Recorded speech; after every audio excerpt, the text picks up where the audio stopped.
بسم الله الرحمن الرحيم. الحمد لله كفى وسلام على عباده الذين اصطفى. أما بعد، أعوذ بالله من الشيطان الرجيم. بسم الله الرحمن الرحيم. يا أيها الذين آمنوا من يرتد منكم عن دينه فسوف يأتي الله بقوم يحبهم ويحبونه أذلة على المؤمنين أعزة على الكافرين يجاهدون في سبيل الله ولا يخافون لومة لائم. صدق الله العظيم. وقال النبي صلى الله عليه وسلم: من أصبح لا يهتم بأمر المسلمين فليس منهم، أو كما قال صلی اللہ علیہ وسلم. اس جلسے کے صدر محترم حضرت مولانا مفتی محمد قاسم جیلانی صاحب دامت برکاتہم، حضرات علماء کرام اور آپ تمام قابل احترام بھائیوں اور بزرگوں،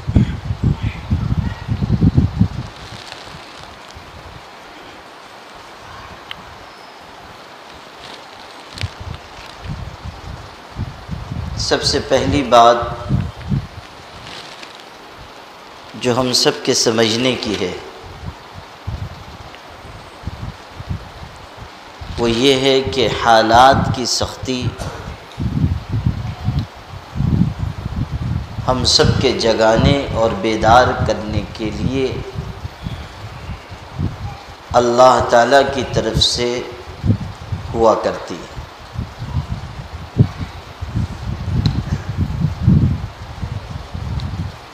اللہ تعالیٰ کچھ حالات، کچھ پریشانیاں، کچھ دشواریاں اہل ایمان پر ڈالتا ہے تاکہ ان کو یہ احساس ہو کہ ان کے اندر کمیاں ہیں، خامیاں ہیں، کمزوریاں ہیں جن کو دور کرنا ضروری ہے.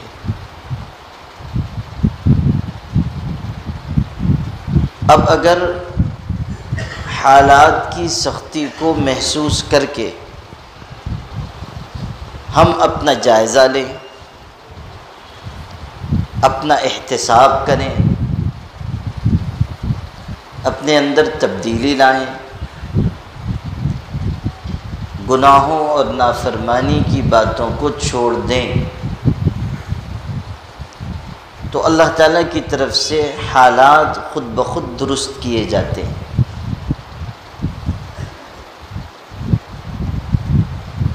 اور اللہ تعالیٰ راستے کی مشکلات کو، دشواریوں کو خود دور فرماتا جاتا ہے.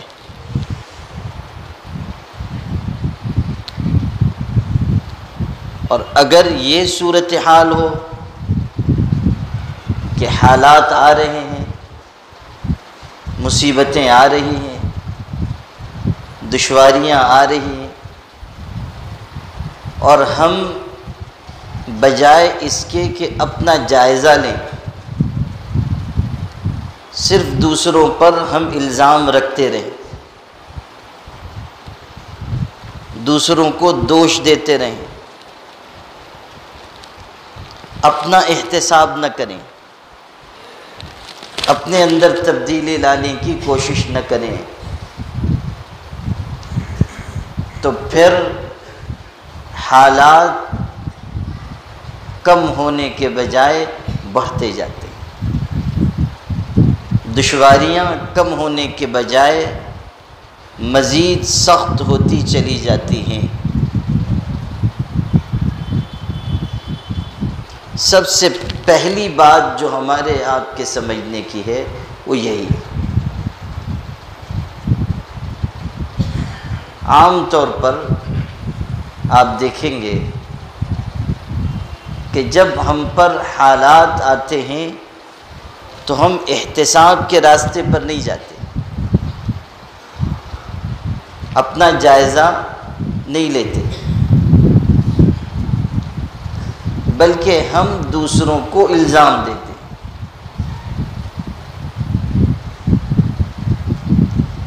جب ہم ظلم کا نشانہ بنتے ہیں تو عام طریقے پر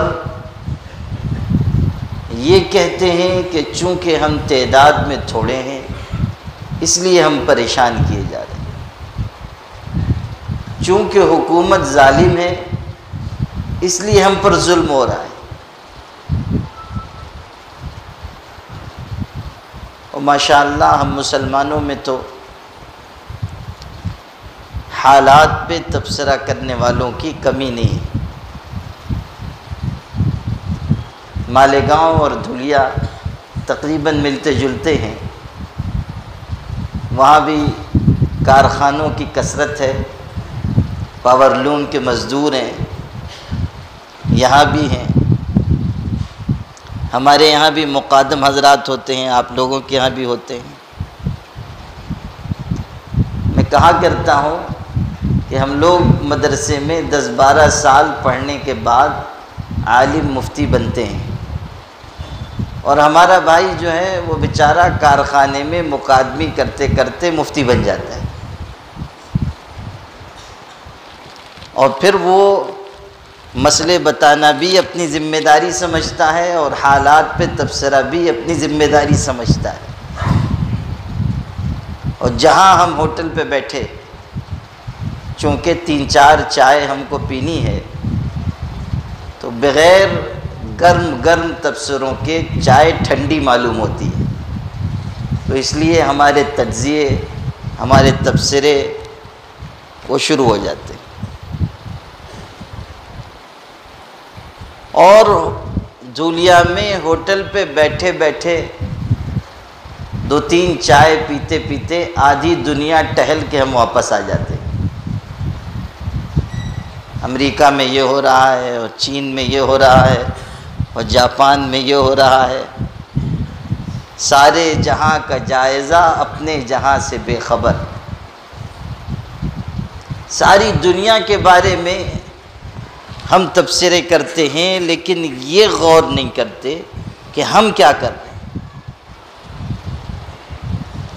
اور عام طریقے پر اپنی عقل سے جو سبب ڈھونڈ کر لاتے ہیں اس میں ٹھوکر کھاتے ہیں۔ میرے والد صاحب رحمۃ اللہ علیہ اس پر ایک دلچسپ قصہ سناتے تھے، وہ یہ کہ ایک مرتبہ ایک سڑک سے 3 بیوقوف گزر رہے تھے، تینوں ماشاءاللہ پہنچے ہوئے بزرگ تھے، کوئی چھوٹے موٹے بیوقوف نہیں تھے، اعلیٰ ڈگری یافتہ بیوقوف تھے۔ تو وہ تینوں جو ہے راستے سے گزر رہے ہیں، تو ان کو سڑک کے کنارے ایک مینار نظر آیا، تو اب آپس میں بات چیت ہونے لگی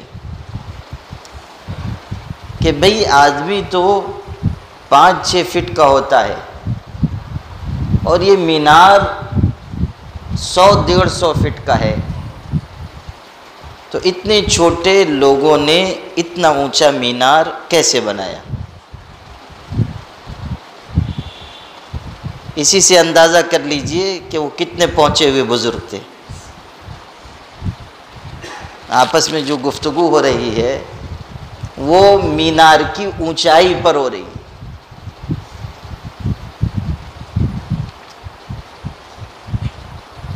تو ان میں سے ایک نے کہا کہ اصل میں یہ مینار آج کے زمانے کا ہے ہی نہیں، یہ مینار تو اسی زمانے کا ہے جب کہ لوگ بھی اتنے ہی اونچے اونچے ہوتے تھے، یہ آج کے دور کا مینار نہیں ہے۔ دوسرے نے کہا خاموش رہے، کب اتنے اونچے اونچے آدمی رہے ہوں گے۔ تجھ کو معلوم نہیں ہے اصل میں اس مینار کو زمین پر بنایا گیا تھا اور پھر کھڑا کر دیا گیا. یہ بھی بہت دور کی کوڑی لے کے آیا. اندھے کو اندھیرے میں بہت دور کی سوجی. اب وہ جو تیسرا تھا جو ان تینوں میں بھی امامت کے درجے پہ تھا، یعنی عقل مندوں کا امام تھا. عقل مند سمجھ گئے نا؟ ہاں، نہیں تو معلوم ہوا دھولیا والوں نے عقل مند کو واقعی عقل مند ہی سمجھ لیا.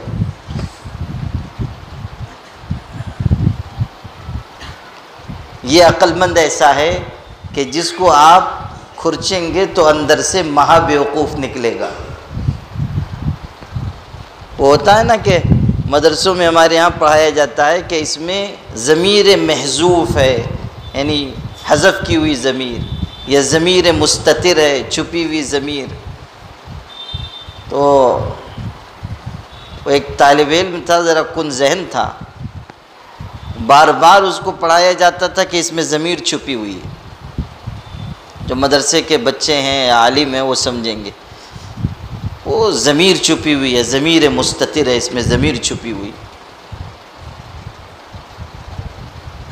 وہ بہت دفعہ جب اس نے سنا تو ایک دن کہنے لگا کہ استاد صاحب بار بار کہتے ہیں کہ اس میں ضمیر چھپی ہوئی ہے، ذرا ہم بھی تو دیکھیں کہاں چھپی ہوئی ہے.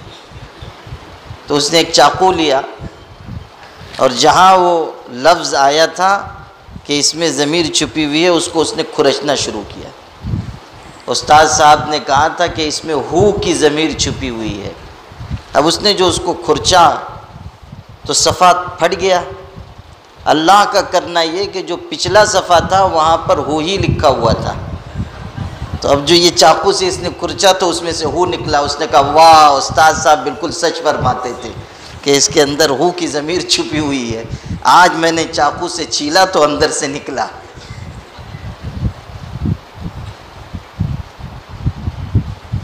تو وہ جو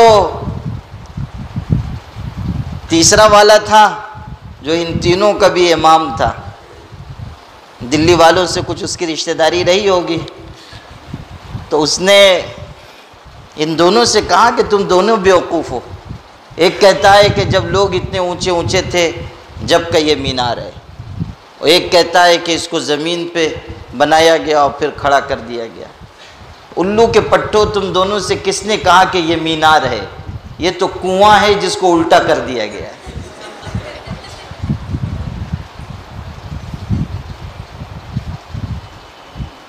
جس طرح ان تینوں بیوقوفوں نے اپنی عقل استعمال کی اور ٹھوکر کھائی، اسی طرح مسلمان اپنے اوپر آنے والے حالات کے سلسلے میں عقل کا استعمال کرتے ہیں اور ٹھوکر کھاتے ہیں.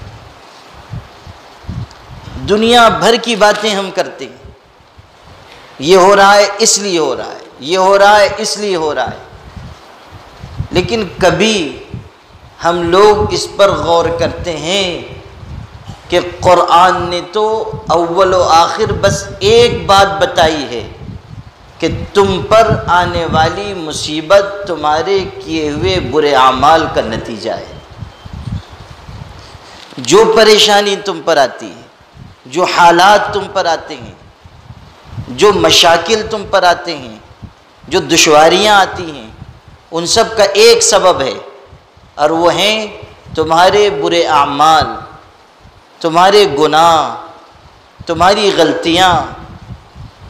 ان کی اصلاح کی تم فکر کرو، اپنی کمزوریوں اور خامیوں پر توجہ دو، تلاش کرو کہ پانی کہاں مر رہا ہے، غلطی کہاں ہو رہی ہے، ہم سے چوک کہاں ہو رہی ہے، اس پر غور کرو.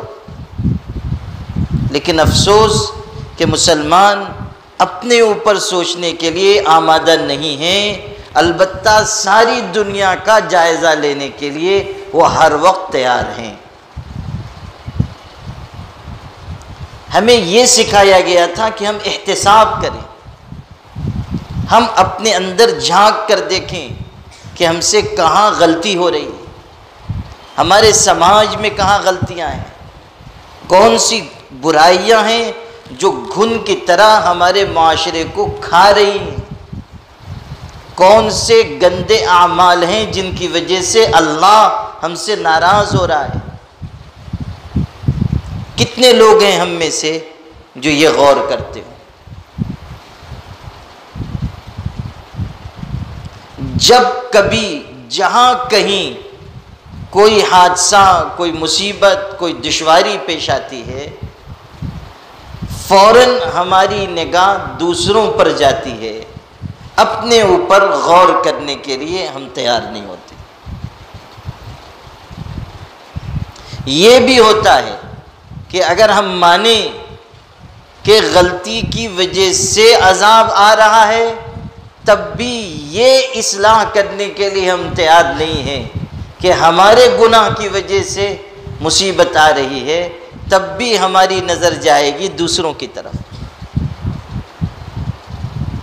ہوتا نا کہ جلسے میں اگر مفتی صاحب بیان فرما رہے ہوں اور کسی گناہ کی قباحت بیان کر رہے ہوں کہ یہ گناہ بڑا سنگین ہے، اس پر ایسی وعید ہے، اس پر ایسی وعید ہے، تو ہم یہ نہیں سوچیں گے کہ یہ گناہ میرے اندر ہے یا نہیں، البتہ یہ ضرور سوچیں گے کہ وہ فلانا ہوتا تو بڑا اچھا ہوتا، آج کا بیان اس کو ضرور سننا چاہیے تھا۔ یعنی قصوروار وہ ہے، غلطی اس میں ہے، اور ہم تو ماشاءاللہ بالکل صاف ستھرے ہیں، حضرت جبریل کے بھتیجے ہیں، ہمارے اندر کوئی خامی نہیں۔ ایک دفعہ ایک گاؤں میں تقریر کر رہا تھا، بہار کا ایک گاؤں تھا، وہ بیچارے گاؤں کے سیدھے سادے لوگ، مجھے پتہ نہیں تھا کہ کیا حالات ہے وہاں، لیکن اللہ تعالیٰ کوئی بات ذہن میں ڈال دیتا ہے، وہ آدمی اس کو بیان کر دیتا ہے۔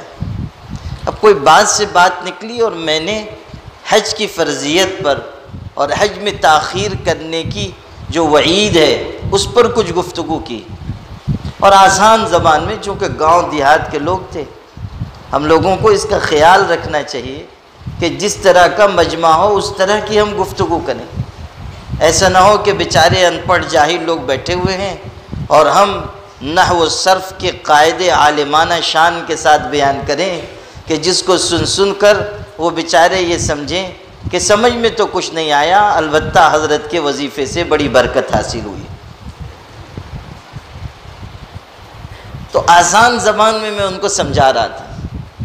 اب جو میں نے سمجھانا شروع کیا، یہ والا حصہ آیا، تو سامنے ہی ایک بزرگ بیٹھے ہوئے تھے، عمر دراز، انہوں نے یہ حرکت شروع کی کہ بیان کے درمیان ہی وہ اچک اچک کے مجمع میں بیٹھے ہوئے ایک شخص کو دیکھنے لگے، وہ بار بار اس کو دیکھ رہے ہیں۔ اچھا، اب اسی پر بس نہیں ہوا کہ وہ اچک اچک کر اس کو دیکھتے رہیں، جب ان سے رہا نہیں گیا تو انہوں نے بیان کے درمیان ہی میری توجہ اس شخص کی طرف مبذول کرائی کہ ادھر دیکھیے، اشارے سے کہا ادھر دیکھیے۔ مجھ کو بیان کرتے ہوئے ہنسی آ گئی کہ یا اللہ، یہ کون سی جنتی مخلوق ہے کہ جس کو بیان کے درمیان یہ شوق ہے کہ فلاں آدمی کو میں دیکھ لوں۔ اب جب تقریر ختم ہوئی، وہ تعلق کے آدمی تھے، جان پہچان تھی، تو میں نے ان سے کہا، اچھی عمر تھی، میں نے کہا چچا، آپ بیان کے درمیان ایک تو اچک اچک کے اس شخص کو دیکھ رہے تھے، اور جب میں متوجہ نہیں ہوا تو آپ اشارے بھی کرنے لگے، اشارے بازی کی آپ کی تو ویسے بھی عمر نہیں ہے، تو یہ آپ نے کیا حرکتیں شروع کر دی تھیں؟ تو مجھ سے کہنے لگے کہ اصل میں حضرت جی، وہ بڑے سادہ لو آدمی تھے، وہ بہت محبت کرنے والے، کہنے لگے حضرت جی، آپ نے جو آج تقریر کی بس اللہ نے آپ کو سکھائی۔ اصل میں ہمارے گاؤں میں وہ مردود ایسا ہے کہ کتنے ہی کہو حج نہیں کرتا ہے، اور بہت مالدار آدمی ہے اور اس کی اتنی اتنی بگھا زمین ہے اور اس کے باوجود حج نہیں کرتا ہے. آپ نے بہت صحیح کیا کہ آج بیان کیا، اسی لیے میں دکھا رہا تھا کہ آپ کا سارا بیان ادھر جانا چاہیے. لا حول ولا قوت الا باللہ. یہ تو اس بیچارے کی سادہ لوحی تھی، وہ گاؤں دیہات کا آدمی تھا. لیکن ہم لوگ پڑھے لکھے ہونے کے باوجود، سمجھدار ہونے کے باوجود، تعلیم یافتہ ہونے کے باوجود، دین سے بظاہر قریب ہونے کے باوجود ہماری حالت یہ ہے کہ جب کوئی بات بیان ہوتی ہے تو ہم اپنے اندر وہ خامی تلاش کرنے کے بجائے دوسرے کی طرف دیکھتے ہیں، اس میں کیا ہے، اور یہ بات اس کے لیے ہے. یہ بہت ہی غلط مزاج ہے. اصلاح نہ ہونے کا ایک بڑا اور بنیادی سبب یہ بھی ہے کہ ہم اصلاح تو چاہتے ہیں مگر دوسروں کی چاہتے ہیں، اپنی اصلاح ہم نہیں چاہتے. ہم یہ چاہتے ہیں دوسرے سدھر جائیں، ہم یہ چاہتے ہیں کہ دوسروں کے بارے میں خوب اچھی گفتگو ہو اور ان کو اچھی طرح ڈانٹ پلائی جائے. لیکن ہم کیا کر رہے ہیں؟ ہم کتنی نمازیں پڑھتے ہیں، ہم کتنا اللہ کو یاد کرتے ہیں، ہم کتنی تلاوت کرتے ہیں، ہم کتنا گناہ سے بچتے ہیں، موبائل کے فتنوں سے ہم کتنے محفوظ ہیں، بدنگاہی کے فتنے سے ہم کتنے محفوظ ہیں، بد اخلاقی کے فتنے سے ہم کتنے محفوظ ہیں. اس پر کیوں ہم غور نہیں کرتے؟ کتنے لوگ ہیں جو بہترین سفید اجلے اجلے کپڑے پہنتے ہیں، لیکن اللہ کی قسم کھا کر بھی کہوں تو حانس نہیں ہوں گا کہ ان کی حالت یہ ہے کہ وہ اپنے پہلو میں کالے توے سے زیادہ سیاہ دل رکھتے ہیں. ان کے بارے میں بغض، ان کے بارے میں حسد، ان کے بارے میں بدگمانی، ان کے بارے میں طرح طرح کے وساوس دل میں بھرے ہوئے ہیں. ہم اپنے دل پر نظر نہیں کر رہے کہ ہمارے دل میں کتنی غلاظتیں اور نجاستیں بھری ہوئی ہیں. ایک آدمی بدکاری کرتا ہے، شراب پیتا ہے، ایک آدمی فرض چھوڑ دیتا ہے، وہ یقیناً مجرم ہے، وہ گنہگار ہے. لیکن اللہ تعالیٰ کی نگاہ میں غرور کرنے والا، تکبر کرنے والا، اللہ تعالیٰ کے کسی بندے کو حقیر جاننے والا، اپنے آپ کو بڑا سمجھنے والا، دوسروں کو کمتر نگاہ سے دیکھنے والا، یہ بدکاری کرنے والے اور شراب پینے والے سے زیادہ بڑا مجرم. اس پر ہماری نظر نہیں جاتی کہ کہیں ہمارے دل میں کبر تو نہیں ہے، کہیں ہمارے دل میں غرور تو نہیں ہے، کہیں ایسا تو نہیں ہے کہ ہم دوسروں کو چھوٹا سمجھ رہے ہیں اور اپنے آپ کو بہت اونچا خیال کر رہے ہیں. اس پر ہماری نگاہ ہونی چاہیے. حضور صلی اللہ علیہ وسلم نے ارشاد فرمایا، حضرت ابو ذر غفاری رضی اللہ عنہ نقل کرتے ہیں، حضور نے فرمایا کہ جس نے لا الہ الا اللہ کہا جنت میں جائے گا. من قال لا الہ الا اللہ دخل الجنہ، جس نے لا الہ الا اللہ کہا جنت میں جائے گا. حضرت ابو ذر غفاری کو بہت حیرت ہوئی. انہوں نے سوال کیا، اللہ کے رسول اگر وہ بدکاری کرے، چوری کرے تب بھی جنت میں جائے گا؟ حضور نے فرمایا بدکاری کرے، چوری کرے تب بھی جائے گا. پھر انہوں نے پوچھا اللہ کے رسول یہ گناہ کرے اور جنت میں چلا جائے؟ حضرت نے فرمایا جائے گا. پھر پوچھا، پھر حضرت نے فرمایا، اور اس دفعہ یہ جملہ بڑھایا، رغم انف ابی ذر، کہ ابو ذر کی ناک خاک آلود ہو، تم کتنے ہی زور لگا لو، اللہ کا یہ فیصلہ ہے کہ وہ جنت میں جائے گا، اپنے ایمان کے سبب جائے گا. چوری اور بدکاری اتنے سنگین گناہ ہیں، اس کے باوجود حضور فرما رہے ہیں. اس کا یہ مطلب نہیں ہے کہ اجازت دی گئی کہ ہاں تم چوری بھی کر سکتے ہو اور بدکاری بھی کر سکتے ہو. یہ ایمان کی عظمت بیان کی ہے کہ ایمان ایسی باعظمت چیز ہے کہ اتنا بڑا گنہگار بھی ایمان کے سبب جنت میں جائے گا. ایک طرف یہ حدیث ہے اور دوسری طرف حضور صلی اللہ علیہ وسلم ارشاد فرما رہے ہیں لا يدخل الجنت من کان فی قلبہ مثقال حبۃ من خردل من کبر، جس شخص کے دل میں رائی کے دانے کے برابر بھی غرور ہوگا وہ جنت میں نہیں جا سکے گا۔ اس سے اندازہ کیجئے کہ یہ کتنا سنگین گناہ ہے۔ قرآن پاک میں بار بار بتایا گیا کہ کافروں اور مشرکوں نے اللہ کی آیتوں کو ٹھکرایا اور پیغمبر کی پیغمبری کو ٹھکرایا، اس کے پیچھے ان کا کبر و غرور تھا، اپنے تکبر کی وجہ سے۔ ان الذین یستکبرون عن عبادتی سیدخلون جہنم داخرین، جو کبر اور غرور کی وجہ سے اللہ کی عبادت سے رک جاتے ہیں جہنم ان کا ٹھکانہ ہے۔ ارشاد ہوا کلا ان الانسان لیطغی ان رآہ استغنی، انسان سرکشی کر رہا ہے اس لیے کہ وہ اپنے آپ کو بے نیاز سمجھتا ہے، اپنے آپ کو بڑا خیال کرتا ہے۔ بار بار قرآن بیان کر رہا ہے کہ کفر و شرک کی تہ میں بھی غرور چھپا ہوا ہے، کبر چھپا ہوا ہے۔ کہتے تھے مشرکین کہ یہ لوگ کمزور ہیں، دبے کچلے ہیں، معاشرے کے بہت ہی قلاش اور غریب اور مفلس لوگ ہیں، انہوں نے ایمان قبول کیا ہے تو کیا ہم بھی ان کی طرح ایمان قبول کر لیں؟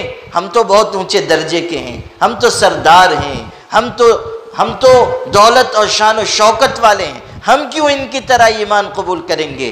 ان کو ایمان کے قبول کرنے سے روکنے والی چیز تکبر تھی، وہی تکبر جو انسان کے لیے دنیا میں ذلت کا اور آخرت میں اللہ تعالیٰ کے ہاں سخت عذاب کا سبب ہے۔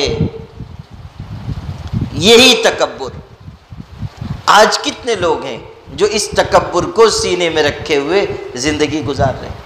مسلمانوں میں کتنے لوگ ہیں؟ غور کر لیجئے کہ ہم کو اس کی فکر نہیں ہوتی کہ ہم اپنے دل کی دنیا کو آباد کریں، ہم اپنے دل سے غفلت کو دور کریں، جو بیماریاں ہیں ان کو دور کریں۔ ہمارے دل میں مال کی محبت آ گئی، دنیا کی چاہت بھر گئی، بغض و حسد بھر گیا، یہ سب گناہ ہمارے دل کو لگے ہوئے ہیں، لیکن ہم ان کو ہٹانے کے لیے، دور کرنے کے لیے آمادہ نہیں۔ پھر جو خامیاں ہمارے اندر اعمال کی، فرائض کی کوتاہی کی شکل میں ہیں وہ اپنی جگہ، جو گناہ ہم کر رہے ہیں وہ اپنی جگہ۔ کتنے مسلمان ہیں جھوٹ بولتے ہیں، کتنے مسلمان ہیں جو خیانت کرتے ہیں، کتنے مسلمان ہیں دوسروں کی زمین پہ قبضہ کر لیتے ہیں۔ اور آج کل تو نیا فیشن چل پڑا ہے، زمین دبائیے عمرہ کرنے چلے جائیے، چھوٹی زمین دبائی ہے عمرہ کرنے جائیے، اور بڑی زمین دبا لی ہے تو حج کرنے چلے جائیے، اور سمجھتے ہیں کہ بس اس سے ہمارا گناہ معاف ہو جائے گا۔ ہرگز معاف نہیں ہونے والا ہے۔ کسی کا حق اگر دبایا گیا ہے ہرگز وہ معاف نہیں ہوگا جب تک کہ وہ حق والا بھی معاف نہ کر دے، گناہ معاف نہیں ہوگا۔ پتہ نہیں آپ لوگوں کے ہاں یہ رواج ہے یا نہیں، لیکن ہمارے ہاں تو یہ چل نکلا ہے کہ جب حج کے لیے جاتے رہتے ہیں تو اخبار میں اشتہار دے دیتے ہیں کہ اللہ کے فضل و کرم سے میں اس سال حج کے لیے جا رہا ہوں، اللہ کے لیے مجھ کو سب لوگ معاف کر دیں۔ بس ایک اعلان ہم نے دے دیا اور سمجھا سارا حق معاف ہو گیا۔ مسجد میں 2 رکعت نماز پڑھ لی اور دعا مانگ لی، اللہ معاف کر دے تو غفور الرحیم ہے، اور چھٹی۔ ایسے گناہ معاف ہونے والا نہیں ہے۔ اگر گناہ کسی انسان کے حق سے متعلق ہے وہ ہرگز معاف نہیں ہوگا جب تک کہ خود حق والا معاف نہ کرے یا اس کو حق واپس نہ کیا جائے، اللہ تعالیٰ اس گناہ کو معاف نہیں کرے گا۔ جو توبہ کی قبولیت کی شرائط لکھی ہوئی ہیں ان میں یہ شرط بھی ہے۔ امام نووی رحمۃ اللہ علیہ نے لکھا ہے کہ سچی توبہ کی 3 بنیادیں ہیں، سچی توبہ کے 3 ارکان ہیں۔ ان یقلع عن المعصیہ ان یندم علی فعلہ، پہلی چیز گناہ پر انسان شرمندہ ہو، دوسری چیز ان یقلع عن المعصیہ، اس گناہ کو بالکل چھوڑ دے، تیسری چیز ان یعزم الا یعود الیہ ابدا، یہ پختہ ارادہ کرے کہ اب کبھی ایسا گناہ نہیں کروں گا۔ یہ تین باتیں اس وقت ہیں جبکہ وہ گناہ کسی عبادت سے متعلق ہے۔ انسان نے نماز چھوڑ دی، انسان نے روزہ چھوڑ دیا، انسان نے بدنگاہی کر لی، انسان سے کوئی اور اس طرح کی غلطی ہو گئی، تب تو یہ تین ارکان ہیں توبہ کی قبولیت کے، یہ تین شرطیں ہیں توبہ کی قبولیت کی۔ لیکن اگر اس گناہ کا تعلق کسی انسان سے جڑا ہوا ہے، کسی کو کی غیبت کی، کسی کو ستایا، کسی کو تکلیف پہنچائی، کسی کی زمین دبائی، کسی کا حق مار لیا، تو اب چوتھی چیز اس میں بڑھ جائے گی کہ یا تو حق واپس کرے اور یا تو حق والے سے معاف کرائے، ورنہ گناہ معاف نہیں ہوگا، توبہ سچی نہیں سمجھی جائے گی۔ اب کسی کی زمین دبا لی ہے اور مسجد میں نماز پڑھ رہے ہیں، اللہ میں نے فلاں کی زمین دبا لی تھی تو معاف کر دے، تو اللہ تعالیٰ کے فرشتے بھی دو ڈنڈے ماریں گے کہ چل جا ادھر، پہلے اس سے معاف کرا کے آ یا اس کا حق اس کو واپس کر۔ اگر یہ نظام نہ رکھا جاتا تو بہت بڑا فساد زمین میں پھیل جاتا کہ جو جس کا جی چاہے اس کا حق دبا لے اور مسجد میں آئے اور 2 رکعت نماز پڑھے اور کہے اللہ غلطی ہو گئی ہے معاف کر دے۔ شریعت نے یہ تاکید کی ہے کہ حق والے کو حق واپس دو، اگر نہیں دو گے قیامت کے دن پکڑے جاؤ گے۔ حضور صلی اللہ علیہ وسلم نے ارشاد فرمایا اگر کسی نے کسی کی ایک بالشت زمین دبا لی تو قیامت کے دن اس کو 7 زمینوں کا طوق پہنا دیا جائے گا، 7 زمینوں کا طوق اس کی گردن میں ڈال دیا جائے گا، ایک بالشت زمین۔ یہاں تو صورتحال یہ ہے کہ پورے پلاٹ، پورے کھیت غصب کر لے رہے ہیں اور اس کے بعد بھی دیندار بنے ہوئے ہیں۔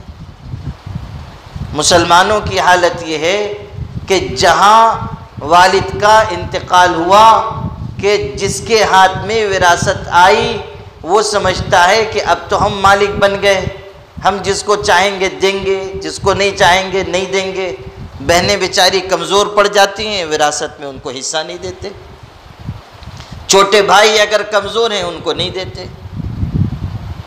اور ہمارے پاس بھی آتے ہیں نا مولویوں کے پاس، مفتیان کرام کے پاس، تو ماشاءاللہ ہمارے مسلمان بھائی ایسے ہیں کہ آ کر پوچھتے ہیں کہ میرے والد کا انتقال ہو گیا، اتنی جائیداد چھوڑ کر گئے ہیں، اس میں سے مجھ کو کتنا ملے گا؟ یہ نہیں پوچھتے ہیں کہ میرے بھائیوں بہنوں کا کتنا حصہ ہے کہ میں ان کو دے دوں، مجھ کو کتنا ملے گا؟ بات جو ہوگی وہ لینے کی ہوگی۔ پوچھ لیجئے مفتی صاحب سے بھی، ہو سکتا ہے دھولیا میں جنتی لوگ بستے ہوں تو وہ آ کے پوچھتے ہوں کہ میرے والد کا انتقال ہو گیا ہے تو مجھ کو وراثت بانٹنی ہے، کتنا حق میرے بھائیوں بہنوں کا ہے بتا دیجئے۔ ہو سکتا ہے یہاں ماشاءاللہ بہت سے شریف لوگ نظر آ رہے ہیں اور آپ کی تعریف کرنا اس لیے بھی ضروری ہے کہ مجھ کو خیریت سے یہاں سے جانا بھی ہے۔ تو یہ جو ہے ہم لوگوں کا مزاج و انداز کہ ہم آ کر یہ پوچھتے ہیں کہ میرا حق کتنا ہے، لینے کی بات، دینے کی بات مت کیجیے۔ وہ دلچسپ قصہ آپ نے سنا ہے کہ نہیں کہ 2 بھائی تھے، وہ تجارت کرتے تھے، اچانک ایک بھائی کا انتقال ہو گیا، اور وہ جب بیچارہ فوت ہو گیا اس کی بیوہ جو تھی وہ بیچاری بیٹھ کے رونے لگی، اور وہ جو روتی تھی عورتوں کی عادت کے مطابق اپنے شوہر کی تعریف کر کر کے، یاد کر کر کے، ماتم کر کر کے روتی تھی۔ وہ کہہ رہی ہے کہ سرتاج آپ کا انتقال ہو گیا، آپ دنیا سے چلے گئے، ہائے افسوس، آپ اتنے سارے مکانات چھوڑ کر گئے ہیں، ان گھروں میں کون رہے گا؟ تو وہ جو چھوٹا والا بھائی تھا اس نے کہا میں ہوں نا۔ جیسے ہی اس کا جملہ ختم ہوا اس نے لقمہ دیا، میں ہوں نا۔ پھر اس نے کہا کہ ہائے میرے سرتاج آپ چلے گئے، اتنی کاریں چھوڑ کے گئے ہیں، ان میں کون سوار ہوگا؟ اس نے کہا میں ہوں نا۔ پھر کہنے لگی اتنا اتنا بینک بیلنس چھوڑ کر گئے ہیں، اتنے پیسے کون استعمال کرے گا؟ اس نے جھٹ سے کہا میں ہوں نا۔ آخر میں اس نے روتے روتے کہا کہ سرتاج آپ چلے گئے، اتنے اتنے لاکھ روپے جو آپ قرض چھوڑ کے گئے ہیں وہ کون ادا کرے گا؟ تو اب یہ کہتا ہے دوسرے رشتہ داروں سے تم لوگ بھی تو کچھ بولو، سب میں ہی بولوں گا، یعنی ہر دفعہ کیا میں ہی بولوں گا کہ میں ہوں نا میں ہوں نا، تم لوگ بھی تو کچھ بولو۔ تو جب تک لینے کی بات تھی جب تک میں ہوں نا، اور جب دینے کی بات آئی تو جٹ سے دوسرے رشتہ داروں سے کہتا ہے کہ تم لوگ بھی تو کچھ بولو، تم لوگ کچھ نہیں بولو گے، سب میں بولوں گا۔ یہ جو ہمارا مزاج ہے یہ اسلامی مزاج نہیں ہے، یہ اللہ تعالیٰ کی پسندیدگی والا مزاج نہیں ہے۔ اگر والد کا انتقال ہو گیا، اب جو شخص خاندان کا بڑا ہے، بھائیوں میں جو بڑا ہے، اس کی ذمہ داری ہے کہ وہ ہر ایک چیز میں سے پورا پورا حصہ وراثت کا ہر حقدار کو پہنچائے۔ ایک بڑی غلطی دیندار گھرانوں میں بھی یہ ہوتی ہے کہ عام طریقے پر جو جائیداد ہے، جو زمین ہے، جو مکان ہے، اس میں تو حصے ہوتے ہیں، جو لوگ شرافت سے حصے کرتے ہیں ان کے ہاں بھی یہ غلطی ہو جاتی ہے کہ جو جائیداد ہے، جو زمینیں ہیں یا جو نقد رقم ہے اس میں تو حصے لگائے جاتے ہیں، لیکن جو گھر کی استعمال کی چیزیں ہیں، یہ چھوٹی چھوٹی چیزیں ہیں والد کی ملکیت کی، ان میں حصہ نہیں لگایا جاتا۔ یہ چیز نامناسب ہے۔ ہر چیز چاہے وہ چھوٹی ہو یا بڑی ہو، جو ترکے کی ہے، جو وراثت کی ہے، اس میں سے حصہ ہوگا، چاہے وہ چیز 100 روپے ہی کی کیوں نہ ہو، اس میں سے بھی حصہ کیا جائے گا۔ یہ باریک بات ہے، عام طریقے پر لوگ اس پر توجہ نہیں دیتے۔ بڑی بڑی جو چیزیں ہیں، یہ 10 لاکھ کی جائیداد ہے، یہ 20 لاکھ کی جائیداد ہے، اس میں تو حصہ ہو رہا ہے، لیکن جو چیزیں استعمال کی ہیں، گھر میں جو چیزیں ہیں یا کم قیمت کی جو چیزیں ہیں، ان میں ہم لوگ ترکے کا اہتمام نہیں کرتے، حالانکہ کرنا چاہیے، اس میں بھی حق ہے۔ ایک برتن ہی کیوں نہ ہو، اگر وہ ترکے میں ہے، وراثت میں ہے، تو اس میں بھی حصہ ہوگا۔ ایک بزرگ، ایک نیک شخص گئے ہوئے تھے اپنے ایک ساتھی کی عیادت کے لیے، بیمار پرسی کے لیے، رات کا وقت تھا، وہ ان کے سرہانے بیٹھے ہوئے ہیں اور عیادت کر رہے ہیں، وہ سخت بیمار تھے۔ اللہ کی طرف کی بات یہ کہ یہ بیٹھے ہوئے ہیں اور ابھی یہ اٹھ کر آئے نہیں کہ اس کا انتقال ہو گیا۔ وہ شخص ان کی موجودگی میں ان کے دوست کا انتقال ہو گیا۔ چراغ جل رہا تھا، رات کا وقت تھا، گھر میں چراغ جل رہا تھا۔ جیسے ہی اس شخص کا انتقال ہوا، انہوں نے انا للہ و انا الیہ راجعون پڑھا، افسوس اور غم کا اظہار کیا، اور اس کے بعد اٹھ کر انہوں نے چراغ بجھا دیا۔ تو لوگوں نے کہا یہ آپ نے کیا کیا؟ اندھیرا کر دیا، آپ نے چراغ بجھا دیا۔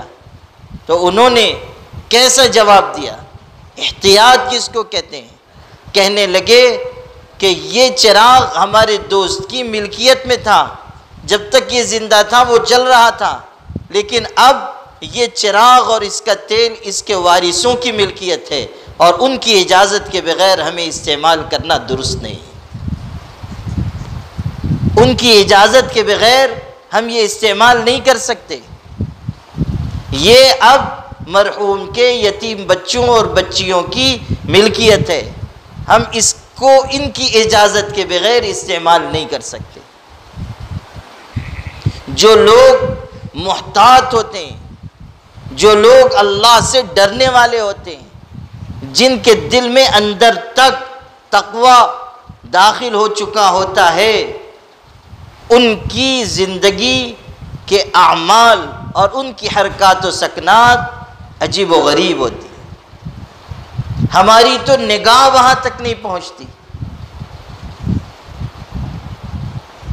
حکیم الامت مولانا اشرف علی تھانوی رحمۃ اللہ علیہ کتنے بڑے شخص تھے۔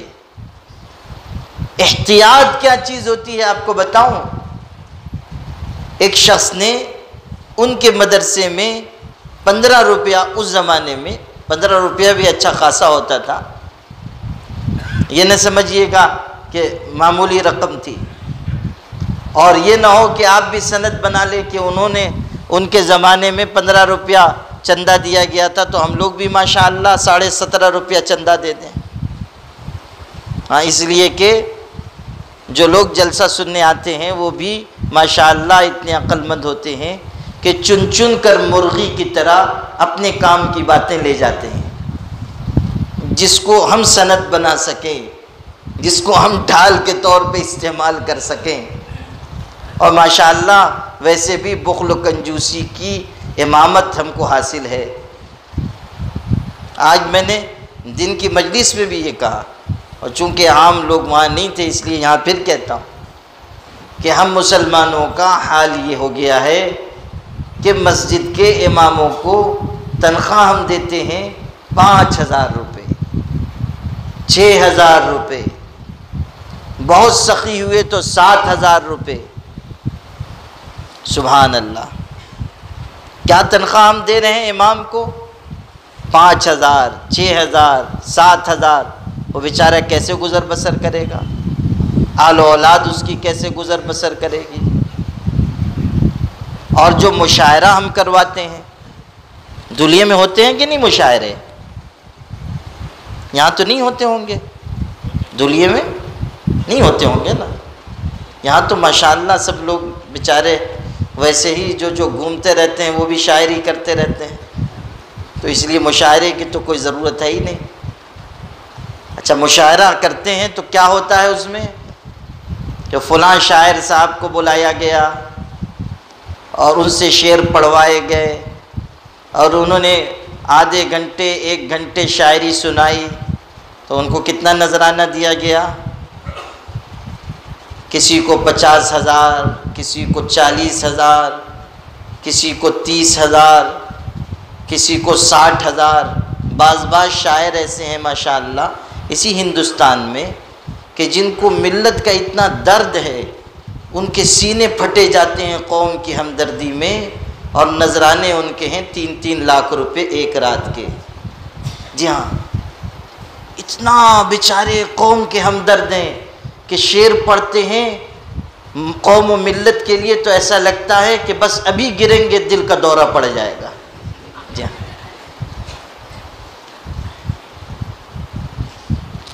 ایسے شعراء کے نام ہیں ماشاءاللہ۔ اور جب باہر نکلیں گے، بلکہ باہر کیا نکلیں گے، پہلے سے نذرانہ وصول کر لیں گے، اس لیے کہ ان کو بھی معلوم ہے کہ قوم بڑی عجیب و غریب ہے۔ اگر بغیر نذرانے کے شعر سنا دیا اور اسٹیج سے اتر گئے تو پہچانے گی بھی نہیں، تو اس لیے پہلے سے نذرانہ وصول کر لیتے ہیں۔ غور کر لیجئے کہ ہم نے کیا درجہ رکھا ہے اپنے علماء کا، اپنے اماموں کا، دین کے خادموں کا، اور ان نام نہاد قوم و ملت کے ہمدردوں کا۔ انہیں ہم دے رہے ہیں 50,000 روپے، 60,000 روپے، اور جو شخص سردی گرمی بارش ہر موسم میں 5 وقت کی نماز پڑھاتا ہے، اللہ کا پاک کلام مصلی پر تلاوت کرتا ہے، اس کو ہم کیا دیتے ہیں؟ بخل اور کنجوسی کا ہم پر دورہ پڑا ہوا ہے۔ تو یہ تو جانے دیجئے کہ بیچارے امام علماء وہ تو جیسے تیسے گزر بسر کر رہے ہیں۔ کوئی آ جائے مانگنے والا فقیر، اس کو بھی ہم جلدی دینے کے لیے تیار نہیں ہیں۔ بعض تو ہمارے بھائی ایسے ہیں کہ 15 منٹ اس سے حجت کریں گے، ماشاءاللہ پوری ڈانٹ ڈپٹ، واعظ و نصیحت، تنبیہ الغافلین پوری۔ اور اس کے بعد بھی 5 روپے سے زیادہ خیرات نہیں دیں گے۔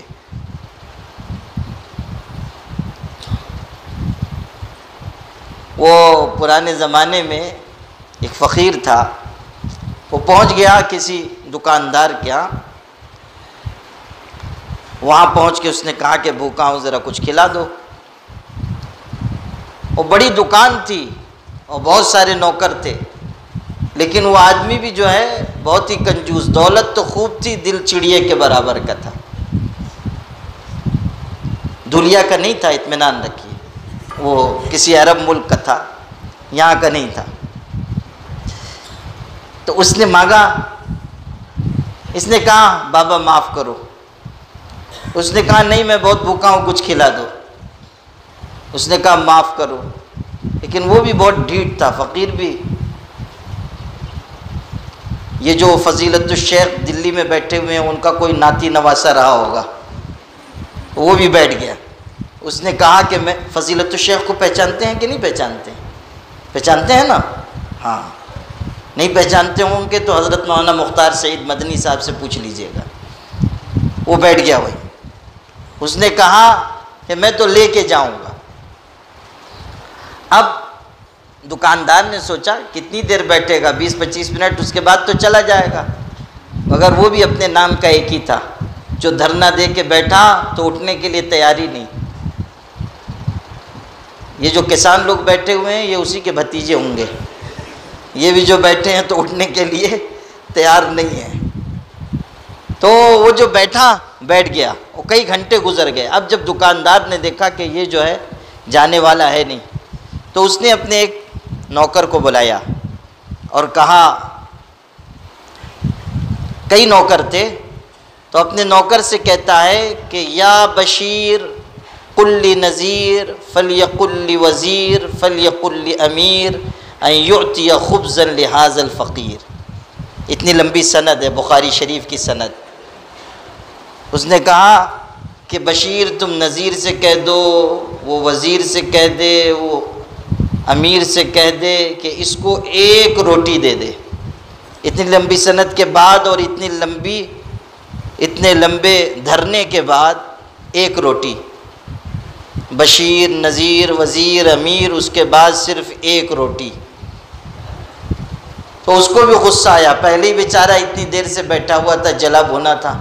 اب جب اس نے سنا کہ اب بھی ایک ہی روٹی مل رہی ہے، اس کی نیت میں بڑے بڑے پتھر پڑے ہوئے ہیں، تو اس نے بھی بد دعا کے لیے ہاتھ اٹھائے اور کہا یا اللہ قل لجبریل فلیقل لمیکائیل فلیقل لاسرافیل فلیقل لعزرائیل ان یقبض روح ھذا البخیل، کہ اللہ آپ جبریل سے کہہ دیجئے، وہ میکائیل سے کہہ دے، وہ اسرافیل سے کہہ دے، وہ عزرائیل سے کہہ دے کہ اس کمبخت بخیل کی روح نکال لے، خس کم جہاں پاک، اس کی چھٹی جلدی ہونی چاہیے دنیا سے، ایسا بخیل انسان دنیا میں رہنا نہیں چاہیے۔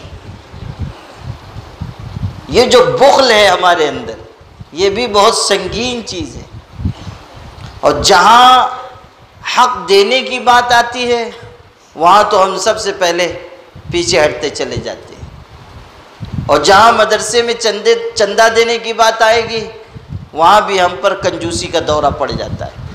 آپ کو میں قصہ سنا رہا تھا حضرت مولانا اشرف علی تھانوی رحمۃ اللہ علیہ کا۔ ان کے زمانے میں اس وقت 15 روپے کی بڑی قیمت تھی، کسی شخص نے 15 روپے مدرسے میں چندہ دیا۔ ہم آپ ہوں مدرسے میں کوئی چندہ دے تو ہم تو خوش ہوں گے۔ حضرت تھانوی رحمۃ اللہ علیہ کے دل میں اللہ نے کوئی بات ڈالی، اور حضرت نے فوراً پوچھا کہ بھئی تم ہمارے مدرسے میں چندہ دے رہے ہو، تم فلاں علاقے کے رہنے والے ہو، تمہارے قریب بھی تو مدرسے ہیں، تم نے وہاں دینے کے بجائے یہاں چندہ دینے کی زحمت گوارا کی، تو کہیں ایسا تو نہیں ہے کہ تم اس مدرسے کو چندہ دینے میں یہ نیت بھی کر کے آئے ہو کہ میں یہاں چندہ دوں گا تو حضرت جی بھی مجھ سے خوش ہوں گے؟ اس نے کہا کہ ہاں نیت تو ایسی تھی کہ میں یہاں چندہ دوں گا تو آپ کو بھی خوشی ہوگی۔ حضرت نے وہ چندہ لوٹا دیا، کہا کہ تم اللہ تعالیٰ کو خوش کرنے کی نیت کے علاوہ مجھ کو بھی خوش کرنا چاہتے ہو، اس لیے یہ چندہ لینا جائز نہیں ہے، واپس لے جاؤ۔ یہ احتیاط کی بات ہے۔ کہاں ان کی نگاہ گئی، آپ غور کیجئے، کتنی باریک بات ہے۔ لیکن جو اللہ کے نیک بندے ہوتے ہیں، جن کے اندر اصلی تقوی ہوتا ہے، ان کی نگاہ باریک سے باریک باتوں پر جاتی ہے۔ اب پھر لوٹ آئیے جو میں آپ سے عرض کر رہا تھا، وراثت کے مال میں سے حصہ دینا اور پورا پورا حصہ دینا لازمی ہے۔ کتنی غلطیاں ہیں جو ہم سے ہو رہی ہیں، کتنے گناہ ہیں جو ہم سے ہو رہے ہیں۔ حرام مال ہمارے سماج میں سرایت کر رہا ہے، رشوت کی شکل میں، سود کی شکل میں، مال دبانے کی شکل میں، خیانت کی شکل میں، چوری کی شکل میں، کتنی شکلیں ہیں حرام مال کی جو ہمارے سماج اور معاشرے میں آہستہ آہستہ پنپ رہی ہیں۔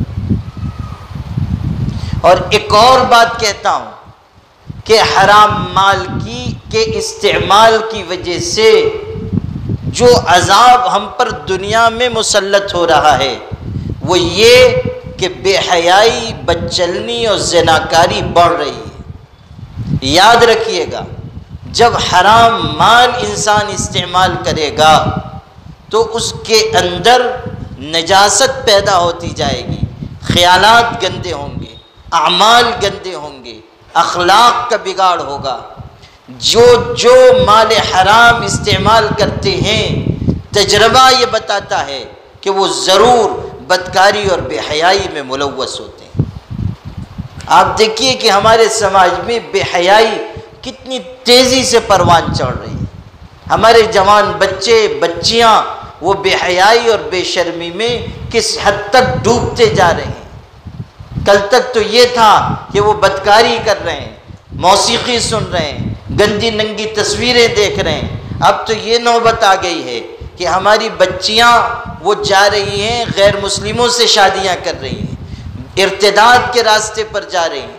ہر علاقے میں، ہر بستی میں سننے کو مل رہا ہے کہ فلاں مسلمان لڑکی وہ گھر سے چلی گئی، فلاں غیر مسلم کے ساتھ چلی گئی۔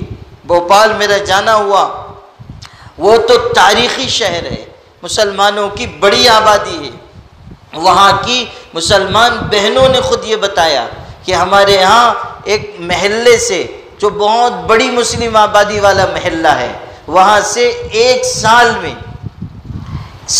سال کی مدت میں 100 سے زیادہ مسلمان عورتیں، 100 سے زیادہ لڑکیاں نہیں، مسلمان عورتیں یعنی شادی شدہ بچوں والیاں، وہ غیر مسلموں کے ساتھ چلی گئی، شوہر کو چھوڑ کر، اولاد کو چھوڑ کر۔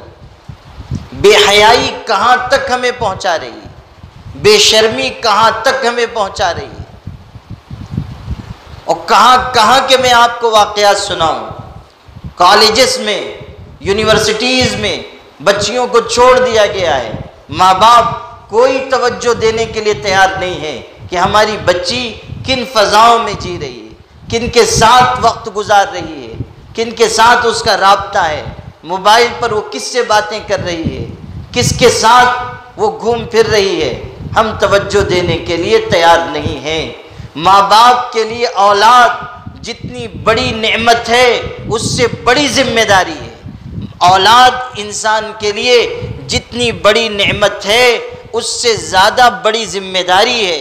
اگر ہم نے اپنی اولاد کی صحیح تربیت، ان کے اسلامی کردار کی تعمیر و تشکیل، ان کے اندر اللہ کی خشیت اور تقوی پیدا کرنے کی بھرپور محنت نہ کی تو ہماری اولاد کل قیامت کے دن ہمارے لیے وبال جان بن جائے گی۔ غلط راستوں پر جو اولاد جائے گی وہ ہمارے لیے دنیا میں ذلت کا سبب بنے گی اور آخرت میں ہمارے لیے رسوائی کا سبب بنے گی، آخرت کے عذاب کا سبب بنے گی۔ کبھی ہم سوچتے ہیں کہ ہماری اولاد کس رخ پر جا رہی ہے؟ اولاد کی تربیت کی ہم فکر کرتے ہیں؟ کون ہے جو یہ تمنا دل میں بساتا ہو کہ میں اپنے بچے کو یا اپنی بچی کو بہترین عالم بناؤں گا، بہترین عالمہ بناؤں گا، اس کے اندر بہترین اخلاق پیدا کروں گا، صرف علم نہیں، میں اس کو اچھے اعمال کے راستے پر ڈالوں گا، میں اس کو اچھے کردار کے راستے پر ڈالوں گا۔ کون ہم میں سے اس کی فکر کرتا ہے؟ کون ہر رات کو جا کر اپنی اولاد سے، اپنے بچوں بچیوں سے پوچھتا ہے کہ آپ نے آج نماز پڑھی کہ نہیں، آپ نے قرآن کی تلاوت کی یا نہیں کی، آپ نے موبائل کا زیادہ استعمال تو نہیں کیا؟ کون ہے جو اپنے بچوں کے موبائل چیک کرتا ہو کہ وہ کیا دیکھ رہے ہیں؟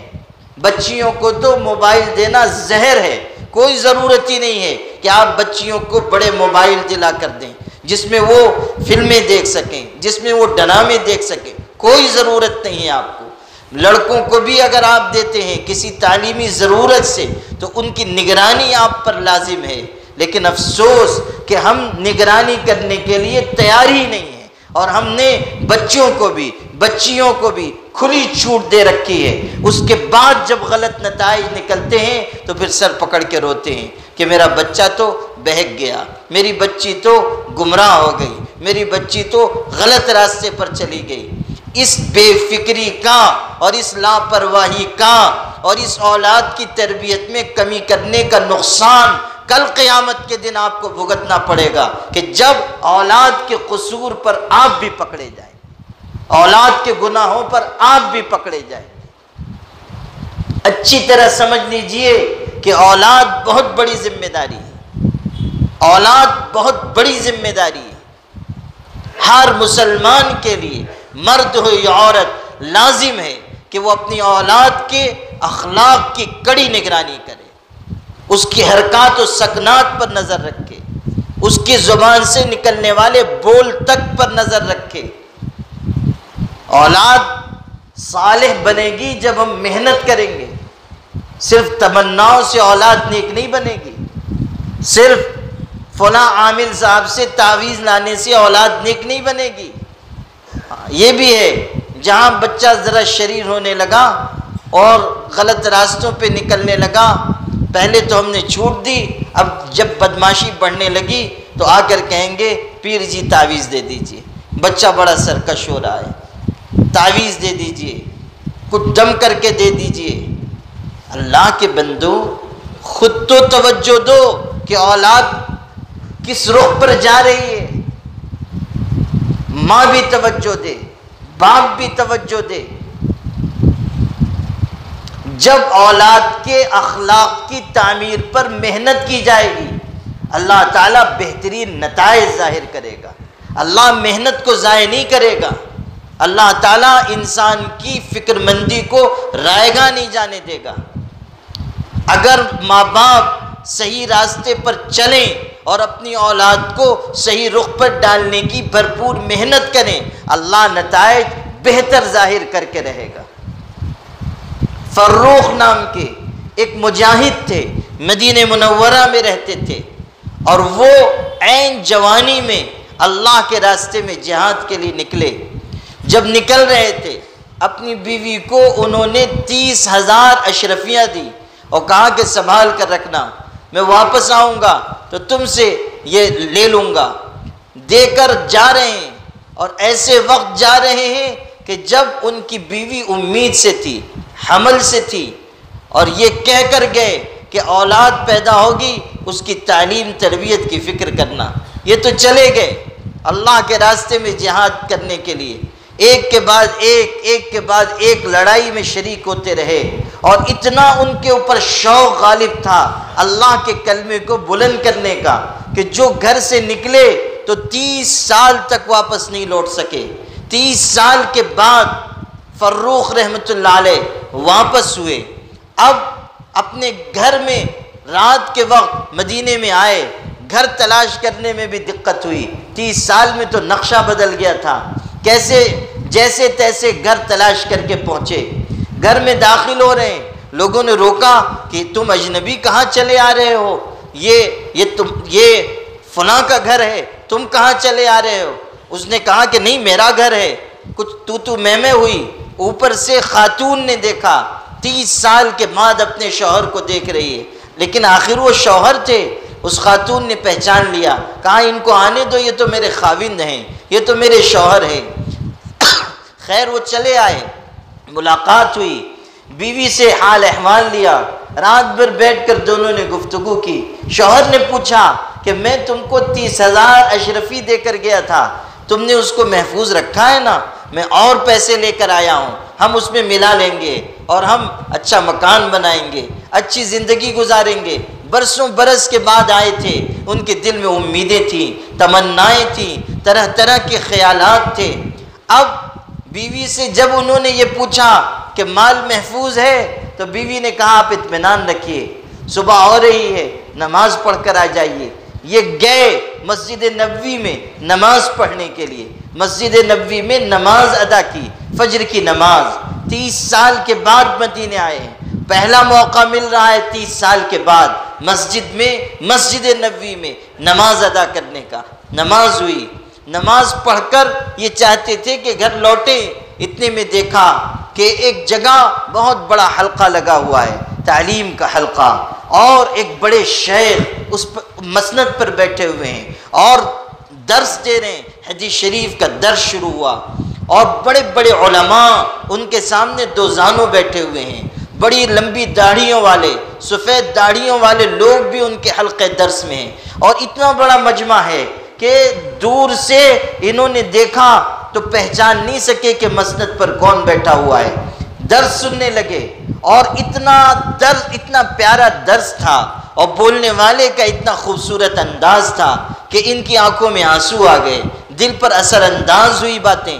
جب حلقہ درس ختم ہوا اور وہ شیخ اٹھے تو ان کے پیچھے پیچھے سارا مجمع اٹھا، بڑے بڑے علماء اور سفید داڑھی والے لوگ ان کو رخصت کرنے کے لیے جا رہے ہیں، حالانکہ وہ کم عمر ہیں، زیادہ عمر ان کی نہیں ہے۔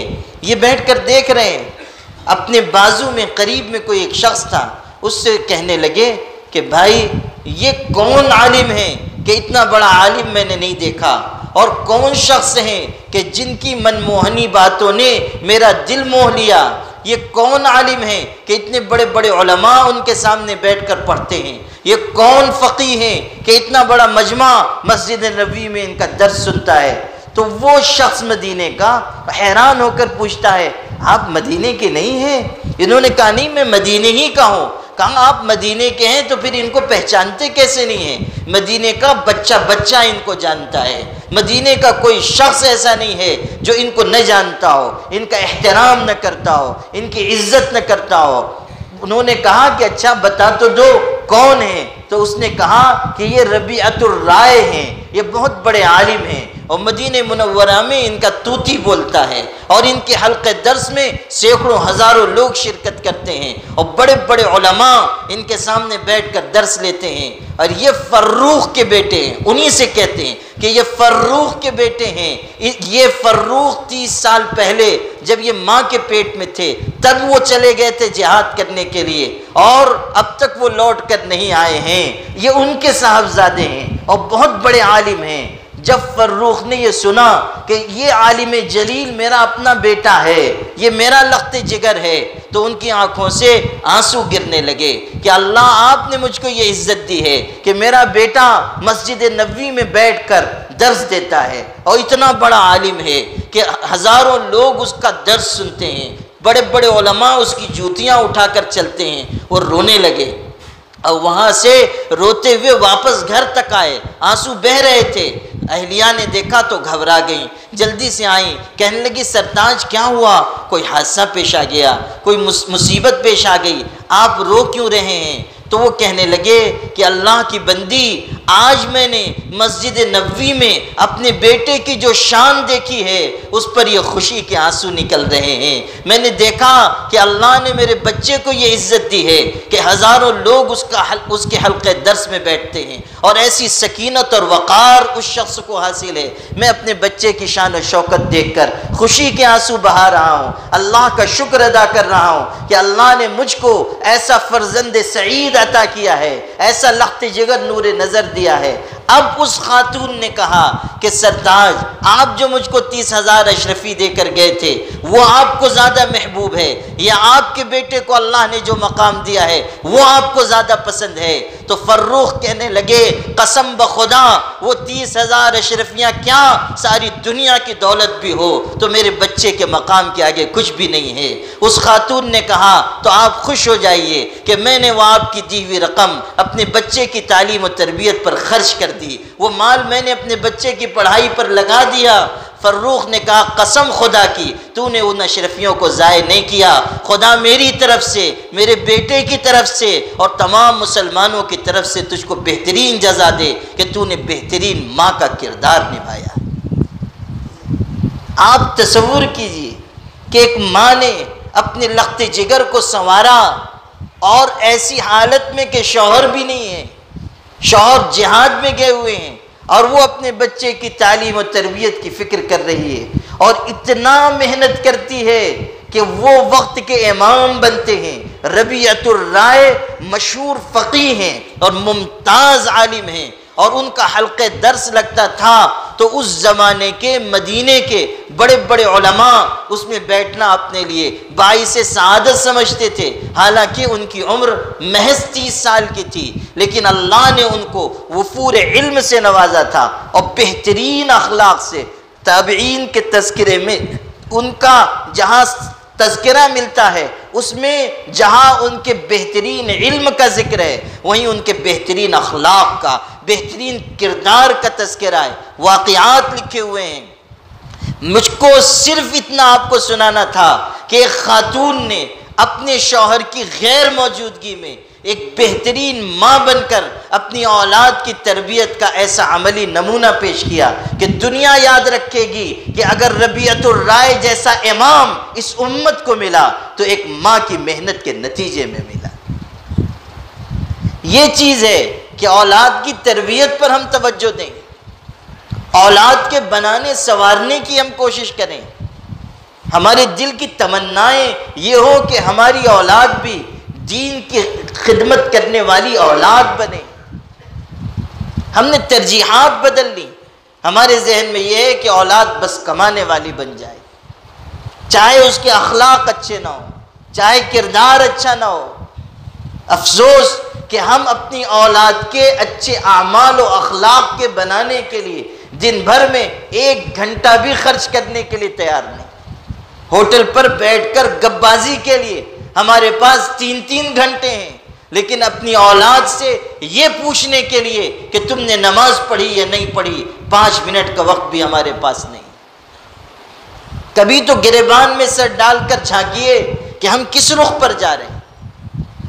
معاشرے کی اصلاح بیانات سے نہیں ہوگی، جلسوں سے نہیں ہوگی، صرف واعظ و تقریر سے اصلاح نہیں ہوگی، ہر گھر میں بہترین نظام بنانا ہوگا، تربیت کا نظام بنانا ہوگا، ماں باپ کو فکر مند ہونا ہوگا، خاندانی نظام کو اسلامی شریعت کے مطابق ہمیں بنانا ہوگا۔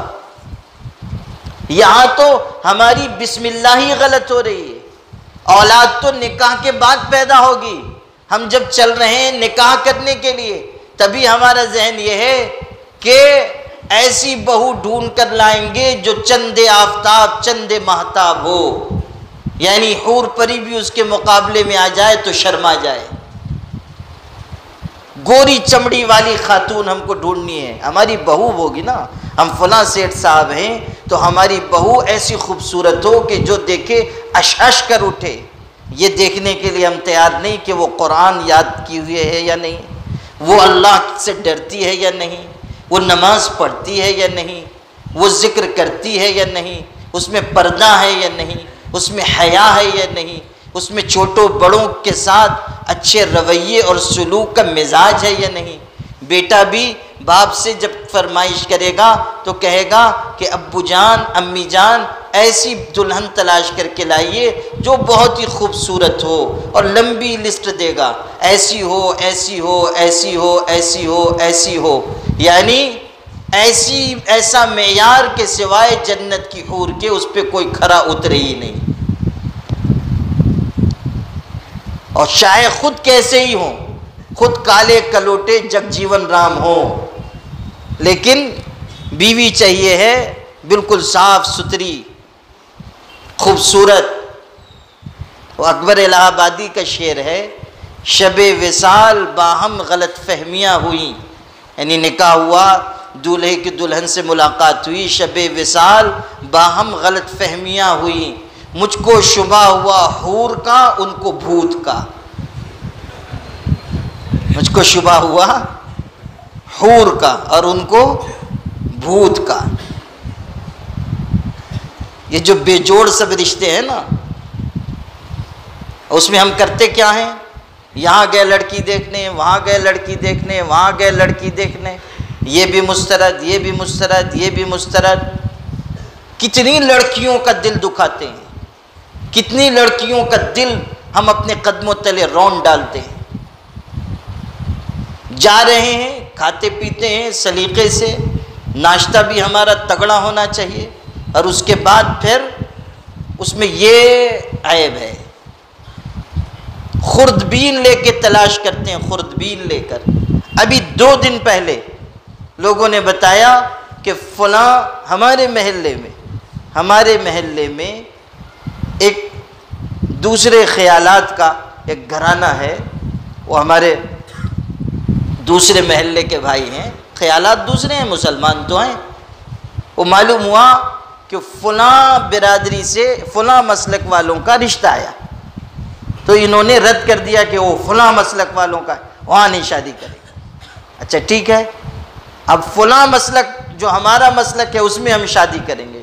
ٹھیک ہے، گئے بمبئی میں، وہاں سے پیغام آیا تھا تو لڑکی کو دکھانے کے لیے وہاں لے جایا گیا، اور جو وہاں سے واپس آئے تو ہمارے گھر کی عورتوں نے بتایا کہ اس بچی کے ساتھ یہ سلوک کیا ان لوگوں نے کہ اس کو چلوا کر دیکھ رہے ہیں کہ چال ٹھیک ہے کہ نہیں، یہاں تک کہ آنکھ کو بھی چیک کر رہے ہیں کہ کہیں آنکھ میں لینس تو نہیں لگا ہوا ہے، خوردبین لگا کے چیک کریں گے کہ کہاں کہیں کوئی عیب ہے کہ نہیں. اور یہ سب کرنے کے بعد کہہ دیا کہ لڑکی پسند نہیں. یہ کیا مزاج ہے ہمارا؟ یہ کیا طریقہ ہے ہمارا؟ اگر کسی کی شکل و صورت میں کچھ کمی بھی ہے اور اس کی سیرت اور اس کا کردار اچھا ہے تو ہماری ذمہ داری ہے کہ ہم سیرت و کردار کی بنیاد پر اسے اپنے گھر کی بہو بنائیں. کوئی لڑکا ہے وہ سمجھے کہ اس کے اندر اگر شکل و صورت کی کچھ کمی ہے تو اس کے اندر میٹھے بول ہیں، خدا کی خشیت ہے، اللہ کا ڈر ہے، سیرت و کردار کی پختگی ہے. اگر کوئی بہت اچھی شکل و صورت کی لڑکی ہے مگر اس کے اندر وفا کا مزاج نہیں ہے، اس کے اندر اپنے شوہر کی امانت میں خیانت کی عادت ہے، تو ایسی لڑکی اپنے گھر میں لا کر اس کو دلہن بنا کر کیا فائدہ ہوگا؟ سیرت و کردار تو دیکھنا چاہیے، دینداری تو دیکھنی چاہیے. ہمیں یہی سکھایا گیا تھا کہ دینداری کی بنیاد پر نکاح کرو، دینداری کی بنیاد پر. لیکن ہماری بسم اللہ غلط ہو رہی ہے. ہم چلتے ہیں شکل و صورت دیکھنے کے لیے، پھر چلتے ہیں حسب نسب دیکھنے کے لیے، خاندان کیسا ہے، کس برادری کے لوگ ہیں. یہ برادری بھی تو بڑا مسئلہ ہے.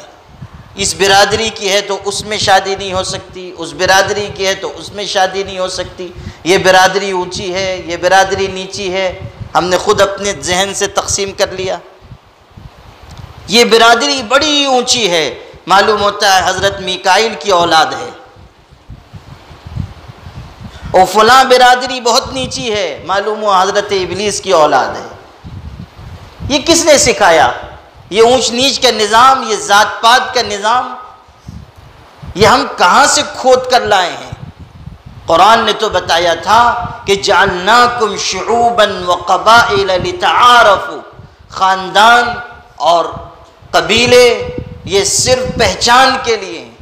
یہ اس لیے نہیں کہ برتری اپنی ظاہر کی جائے، یہ اس لیے نہیں کہ اپنے آپ کو بڑا سمجھا جائے، صرف پہچان کے لیے. لیکن ہم نے یہ نظام بھی بنا لیا، اور اس کی بنیاد پر بھی کتنے مسائل پیدا ہوتے ہیں، کتنی الجھنیں پیدا ہوتی ہیں. آج برادری کے ذمہ داروں کو بھی دن میں جمع کیا گیا تھا اور صاف صاف ان کو سمجھایا گیا ہے، اور اللہ کرے کہ ان کے ذہن میں بات آ بھی جائے. اور میں نے یہ کہا ہے کہ اندرون دو چار دن کی مدت میں بیٹھ کر فیصلہ کریں برادری کے ذمہ داران کہ نکاح شادی بیاہ کے سلسلے میں یہ ضابطہ ہوگا جس پر سب کو عمل کرنا ہوگا. کسی طرح کی کوئی مصالحت اس میں نہیں کی جائے گی. جو اللہ کی شریعت کا قاعدہ ہے وہی چلے گا. ہماری مرضی نکاح کے سلسلے میں نہیں چلے گی، ہماری خواہشات نہیں چلیں گی. یہ کیا تماشا ہے کہ شادی کارڈ پر لاکھوں روپے خرچ کیے جائیں؟ یہ کیا تماشا ہے کہ نکاح آ رہا ہے، ایسا معلوم ہوتا ہے جیسے نکاح کی تقریب نہیں، قیامت برپا ہونے والی ہے. لمبے لمبے کھانے ہو رہے ہیں. اور مجھ کو آج ڈاکٹر اشرف صاحب بتا رہے تھے کہ ہمارے ہاں دھولیا میں اب ماشاءاللہ اس کا چلن ہو رہا ہے کہ شادی میں کئی قسم کے کھانے بنے، 3-4 قسم کے، 5 قسم کے، تب وہ افضل ترین دعوت سمجھی جا رہی ہے. غلط مزاج ہے، اس کو وہیں ختم کر دیجئے. ایک قسم کا کھانا ہے، کھلائیے اور سب کو روانہ کر دیجئے. اور جن کو 72 قسم کے کھانے کھانے ہیں ان سے کہہ دیجئے کہ اچھا عمل کیجئے، انشاءاللہ آپ جنت میں جائیں گے، وہاں آپ کو 73 قسم کے کھانے ملیں گے. یا ان کو راستہ بتا دیجئے. آپ لوگ اچھے عمل کیجئے، سلیقے سے زندگی گزاریے، انشاءاللہ آپ جنت میں جائیں گے، بہترین کھانے ملیں گے. جس کی آپ تمنا کریں گے وہ آپ کو بنا بنایا کھانا مل جایا کرے گا. کیوں کسی غریب پر ہم بوجھ ڈالیں؟ 5 قسم کے کھانے ایک اچھی حیثیت کا آدمی بنا لے گا، لیکن جب وہ رواج پڑ جائے گا تو غریب آدمی کے ہاں بھی شادی بغیر 5 قسم کے کھانوں کے نہیں ہوگی. حیدرآباد میں 9-9, 10-10, 11-11 قسم کے کھانے شادیوں میں ہوتے ہیں. وہاں پر نظام ہے کہ ایک رات کے لیے ہال بک کروایا جاتا ہے. 40 لاکھ میں، 50 لاکھ میں، 25 لاکھ میں ایک رات کے لیے ہال کی بکنگ ہوتی ہے. اور جب تک 11 قسم کا کھانا نہ ہو وہ دعوتی ناقص تصور کی جاتی ہے. اور اتنا خرچیلا وہاں نکاح ہے کہ اس کے نتیجے میں یہ نوبت وہاں پہنچی کہ ایک دینی تنظیم نے سروے کیا تھا تو پورے حیدرآباد کا، تو اس سروے میں یہ بات کھل کر آئی کہ وہاں پر 1 لاکھ مسلمان لڑکیاں ایسی ہیں جن کی عمریں اب 35 سال، 40 سال، 45 سال ہو گئی ہے، ان کے نکاح نہیں ہوئے. رسوم و رواج کا نتیجہ کتنا مہلک نکلتا ہے، کیسا نقصان ہوتا ہے. کبھی ہم سوچتے ہیں کہ ہم اپنی ارمان اور تمنا پوری کرنے کے چکر میں ملت کو، امت کو کتنا نقصان پہنچاتے ہیں. آپ کو اللہ نے پیسہ دیا ہے، آپ کر لیجئے گا، لیکن جو لوگ غریب ہیں، جو بیچارے مزدور ہیں، جو بیچارے پریشان حال ہیں، وہ کیا کریں گے؟ جو لون چلا رہے ہیں، روز کنواں کھودتے ہیں، روز پانی پیتے ہیں، وہ کہاں سے انتظام کریں گے؟ کتنی بچیاں ہیں بن بیاہی بیٹھی ہوئی ہیں. امیر آدمی شادی کر رہا ہے اور لاکھوں لاکھ روپے فضول برباد کرتا ہے. شادی کارڈ چھپا رہے ہیں، ایک کارڈ 1200 روپے کا. یہ اسراف اور فضول خرچی کی کس نے اجازت دی ہے؟ وہی پیسہ آپ بچا لیتے، کسی غریب بیوہ ماں کی بچی جو بیچاری بن بیاہی بیٹھی ہوئی ہے، جس کی شادی کا انتظام نہیں ہے، آپ اپنی بیٹی کے ساتھ اس کو بھی رخصت کر دیتے تو اللہ کے ہاں آپ کو اجر ملتا. آپ شامیانہ ذرا چھوٹا کر دیتے، آپ کھانا ذرا کم کر دیتے، جو رقم بچتی اس میں آپ 4-6 یتیم لڑکیوں کے نکاح کا انتظام کر دیتے، اللہ آپ کو بھرپور اجر سے نوازتا. کتنے لوگ ہیں جو ہر سال عمرہ کرنے جانا اپنے لیے لازم سمجھتے ہیں. ہرگز کوئی عالم نہیں منع کرتا کہ آپ عمرہ کرنے نہ جائیے، ضرور جائیے، بار بار جائیے، شوق سے جائیے. اللہ آپ کو بار بار لے جائے، بار بار آپ حج و زیارت سے مالا مال ہوں. لیکن ایک حج وہ ہے جو مکہ مکرمہ جا کر، منی، مزدلفہ، عرفات جا کر ہوتا ہے، اور ایک حج آپ اپنے محلے میں رہتے ہوئے غریب بچیوں کے نکاح کروا کر انجام دے سکتے ہیں. اور ہو سکتا ہے کہ آپ کا اپنے محلے میں کیا جانے والا حج اس حج سے زیادہ بڑھ جائے اجر و ثواب میں جو حج آپ یہاں انجام دیں. کبھی اس پر بھی تو توجہ دیجیے کہ ایک سال میں عمرہ کرنے نہ جاؤں، یہ رقم میں غریب بچیوں پہ خرچ کر دوں، یہ رقم میں مفلوق الحال بن بیاہی بچیوں کے نکاح کے انتظام میں لگا دوں. کیوں ہماری نگاہ ان چیزوں کی طرف نہیں جاتی؟ جہیز کا لین دین عام کر دیا گیا، جس کی وجہ سے نکاح مشکل ترین ہو گیا۔ کہاں سے ہم یہ لائے ہیں؟ جہیز کا نظام کہاں سے ہم لائے ہیں؟ یہ تو ہمارے غیر مسلم بھائیوں میں مزاج تھا، چونکہ وہ لڑکیوں کو وراثت میں حصہ نہیں دیتے، ان کے ہاں وراثت میں لڑکیوں کے لیے کوئی گنجائش نہیں ہے، اس لیے وہ جو دینا ہوتا ہے نکاح کے موقع پر، شادی کے موقع پر دے کر لڑکی کو ہمیشہ کے لیے اپنے گھر سے رخصت کر دیتے ہیں۔ اس کو کنیا دان کہا جاتا ہے، لڑکی کو دے دیا گیا، یہ ان کا تصور ہے۔ ہمارے ہاں تو یہ تصور نہیں ہے، ہمارے ہاں وراثت میں بھی لڑکی کا بھرپور حصہ ہے۔ قرآن نے صاف کہا کہ مال کم ہو یا زیادہ اس میں ہر ایک کا حصہ ہے۔ وَلِكُلٍّ جَعَلْنَا مَوَالِيَ مِمَّا تَرَكَ الْوَالِدَانِ وَالْأَقْرَبُونَ، قرآن کہہ رہا ہے کہ ہر ایک کو ہم نے حصے دار بنایا ہے۔ اب لڑکی کا بھی حصہ ہے، لڑکے کا بھی حصہ ہے، وراثت میں حصہ رکھا گیا ہے۔ جہیز کا یہ جو لین دین ہے، مطالبات ہے، ہم یہ بھی لیں گے، ہم وہ بھی لیں گے، ہمیں یہ بھی چاہیے، ہمیں وہ بھی چاہیے، یہ سب ہم کہاں سے لائیں؟ نکاح کو ہم نے مشکل تر بنا دیا۔ آپ دیکھ لیجئے، ایک جوان کے لیے بدکاری کرنا آسان ہے، نکاح کرنا مشکل ہے۔ یہ ہمارے غلط نظام کی وجہ سے، رسوم و رواج کی وجہ سے۔ قرآن میں کہا گیا تھا یضع عنہم اصرہم والاغلال التي كانت علیہم، کہ پیغمبر کو بھیجا گیا ہے تاکہ یہ ان زنجیروں اور ہتکڑیوں کو کاٹ دیں جو انسانوں کے اوپر ہیں، جو ہم نے خود اپنے اوپر لاد لیے، جو زنجیریں ہم نے رسوم و رواج کی اپنے ہاتھوں میں پہن رکھی ہیں، جو ہتکڑیاں اور بیڑیاں ہم نے اپنے جسم پر لگا لی ہیں۔ پیغمبر آئے تھے تاکہ ان کو کاٹ کر رکھ دیں، ختم کر دیں، اور حضور صلی اللہ علیہ وسلم نے ان تمام رسوم و رواج کی چیزوں کو ختم کیا، ایک صاف شفاف طریقہ ہمیں عطا کیا، بہترین نظام شریعت اللہ کے پاک رسول نے دیا، نکاح کا، شادی بیاہ کا ایک بہترین طریقہ سکھا کر گئے، آسان طریقہ سکھا کر گئے، لیکن ہم نے کیا کیا کہ اس آسان طریقے کو ہم نے پھر مشکل بنایا، پھر ہم نے رسوم و رواج اس میں پیدا کیے، ہم نے اپنی طرف سے چیزیں بڑھائی، یہ بھی ہونا چاہیے، وہ بھی ہونا چاہیے، بارات بھی جائے گی۔ بارات کہاں سے آ گئی؟ بارات تو پیور غیر اسلامی چیز ہے، عربی زبان میں بارات کے لیے کوئی لفظ بھی موجود نہیں ہے، اسی سے اندازہ کر لیجئے کہ بارات بالکل غیر اسلامی چیز ہے۔ وہ بارات جا رہی ہے، اس کے ساتھ پھر ڈھول تاشے، اس کے بعد اس کے ساتھ گھوڑا، پتہ نہیں دھولیا میں گھوڑے پہ لے جاتے ہیں یا گدھے پہ لے جاتے ہیں، کس پہ لے جاتے ہیں؟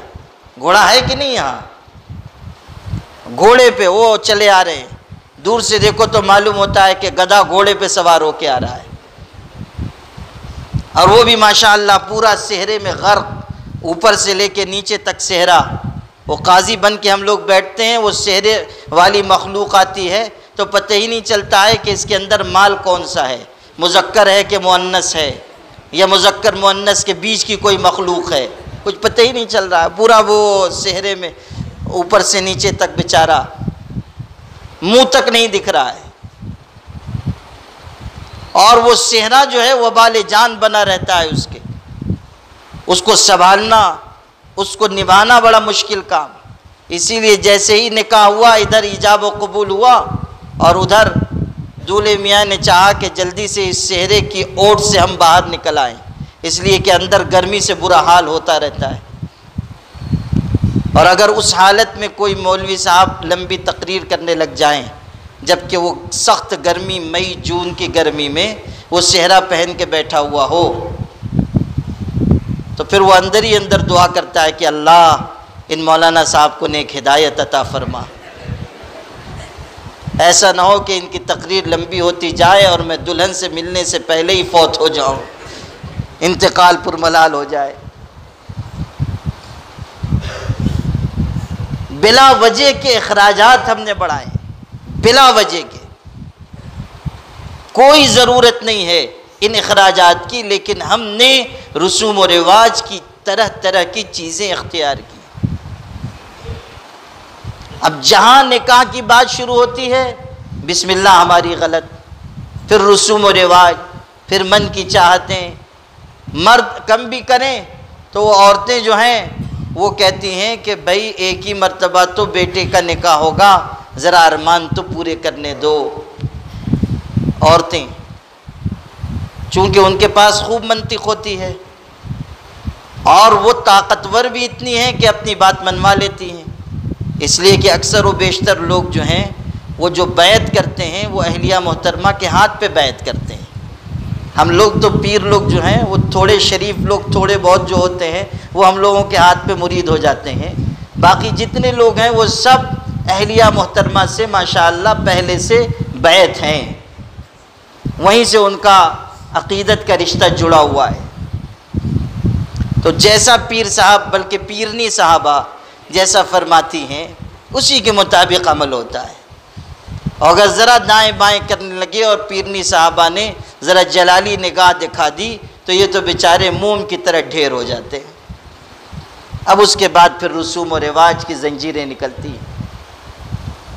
نکاح ارمان نکالنے کا ذریعہ نہیں ہے، نکاح تو سنت و شریعت کے مطابق ہوگا، تب اللہ اس میں برکت نصیب فرمائے گا۔ حیدرآباد میں ایک بزرگ تھے، ان کا نام تھا شاہ مسکین رحمۃ اللہ علیہ، بڑے اللہ والے تھے۔ ایک مرتبہ ایک بوڑھی عورت ان کے پاس آئی اور کہنے لگی کہ حضرت میں مرید ہونا چاہتی ہوں۔ حضرت نے کہا ٹھیک ہے بیٹھ جاؤ پردے کے پیچھے، میں تم کو توبہ کے الفاظ کہلوا دیتا ہوں، مرید ہو جاؤ گی۔ اس نے کہا کہ نہیں حضرت آپ کے ہاتھ میں ہاتھ ڈال کر مرید ہوں گی۔ تو حضرت نے کہا کہ یہ جائز نہیں ہے، چونکہ وہ اصلی متبع سنت و شریعت پیر تھے، اس لیے یہ فرمایا۔ یہ آج کل کے نقلی جھولا پیر ہوتے تو کہتے آ جاؤ، ہاں ان کے ہاں تو مصافحہ معانقہ سب درست ہے، اور بیٹھے رہتے ہیں اور عورتیں جو ہیں نامحرم سب پیر دبا رہی ہیں، اور پوچھئے کہ پیر صاحب یہ کیا ہو رہا ہے، تو کہتے ہیں کہ پیر دبائیں گی جب تو ہم قیامت کے دن پہچان پائیں گے کہ یہ ہماری مریدنیاں ہیں۔ ہاں منطق تو کوئی ان سے سیکھے۔ وہ شراب خانے کی آمدنی لے کے آتے ہیں مریدین، آؤ 10 لاکھ روپے، پیر صاحب اس پہ ہاتھ پھیرتے ہیں اور اس میں سے 1 لاکھ 2 لاکھ پیر صاحب کی جیب میں چلا گیا، اور اس کے بعد فرماتے ہیں لے جاؤ اللہ اس میں برکت نصیب فرمائے گا۔ یہ تو صورتحال ہے۔ اسی لیے کسی کہنے والے نے کہا نا کہ جو دودھ شکر سے بنے اس کو کھیر کہتے ہیں، اور جو کھا جائے ساری کھیر اس کو پیر کہتے ہیں۔ پیر کی تعریف یہ ہے، جو کھا جائے ساری کھیر اس کو پیر کہتے ہیں۔ وہ ایک صاحب تھے، پیر صاحب ایسے ہی نقلی، وہ گئے کسی مرید کے یہاں قیام ہو گیا، وہ بیچارہ غریب تھا، کہیں سے اس نے انتظام کر دیا ایک وقت کھانے کا، اور کھانا بھی پیر صاحب کا کوئی معمولی تو ہوتا نہیں ہے، تو یہ بھی ہونا چاہیے، وہ بھی ہونا چاہیے، وہ بھی ہونا چاہیے۔ ہم مولویوں کی طرح تو ہیں نہیں کہ نقلی مرغہ آپ لوگ کھلا دیں گے اور 2 گھنٹے کی تقریر کروا لیں گے۔ پیر صاحب کے تو فرمائشیں اور مطالبات اونچے درجے کے ہوتے ہیں، تو کھانا ایک وقت اس نے بیچارے نے انتظام کیا، رات کو بھی کھلا دیا۔ اب اگلے دن جو اٹھا تو اب انتظام کرنا مشکل، تو پیر صاحب سے اس نے پوچھا کہ حضرت آپ کا قیام ہے یا سفر ہے؟ انہوں نے کہا قیام ہے۔ اب تو بیچارہ بڑا پریشان ہوا، خیر وہ دن بھی جیسے تیسے گزار لیا۔ اگلے دن پوچھا حضرت قیام ہے یا سفر ہے؟ کہا قیام ہے۔ پھر اس نے کہیں سے قرض لے کے انتظام کیا۔ تیسرے دن پوچھا صبح صبح حضرت قیام ہے کہ سفر ہے؟ حضرت نے کہا قیام ہے۔ مرید نے کہا پھر ہمارا سفر ہے۔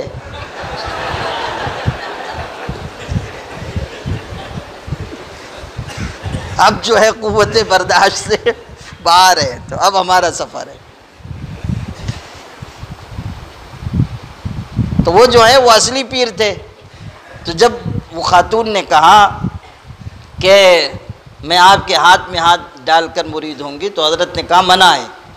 تو وہ عورت بھی پڑھی لکھی رہی ہوگی، اس نے کہا کہ حضرت آپ بہت عمر دراز ہیں، بوڑھے ہو گئے ہیں، اور میری عمر بھی 70 سال سے زیادہ ہے، میں بھی بوڑھی ہوں اور آپ بھی بوڑھے ہو چکے، فتنے کا کوئی اندیشہ نہیں ہے، اور میری تمنا ہے کہ میں آپ کے ہاتھ میں ہاتھ ڈال کر مرید ہو جاؤں۔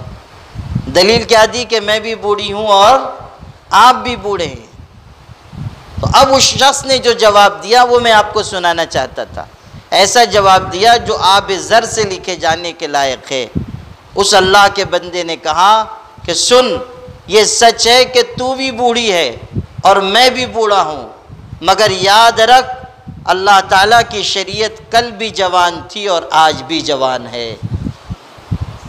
خدا کی شریعت جوان ہے، اللہ کی شریعت کے مطابق عمل ہوگا تو نکاح میں بھی ہماری مرضی نہیں چلے گی، اللہ کی شریعت چلے گی، اللہ کے دین کے مطابق ہمیں عمل کرنا ہوگا، کم خرچ والا نکاح کرنا ہوگا، پھر نکاح کے بعد اچھی زندگی گزارنی ہوگی، پھر اولاد ہو جائے تو اچھی تربیت کرنی ہوگی۔ یاد رکھیے ہم پر جتنے حالات، مصائب، مشکلات ہیں، ان سب کے خاتمے کا صرف ایک ہی راستہ ہے، اور وہ یہ ہے کہ جتنی جلد ممکن ہو ہم میں سے ہر شخص اپنے آپ کی اصلاح کی فکر کرے۔ یہیں سے میں نے بات شروع کی تھی اور یہیں لا کر میں ختم کرنا چاہتا ہوں۔ اصلاح معاشرہ کے جلسے اس لیے منعقد ہوتے ہیں کہ ہم اللہ کی شریعت اور پیغمبر صلی اللہ علیہ وسلم کی سنت پر عمل کا مزاج بنائیں، عبادات ہماری اچھی ہوں، معاملات صاف ہوں، اخلاق ہمارے بہتر ہوں، ہماری معاشرت رہن سہن بہترین ہو، نکاح ہو، شادی بیاہ ہو یا غمی ہو، کوئی مرحلہ ہو، اللہ کی شریعت کے مطابق ہماری زندگی کا رخ طے ہو۔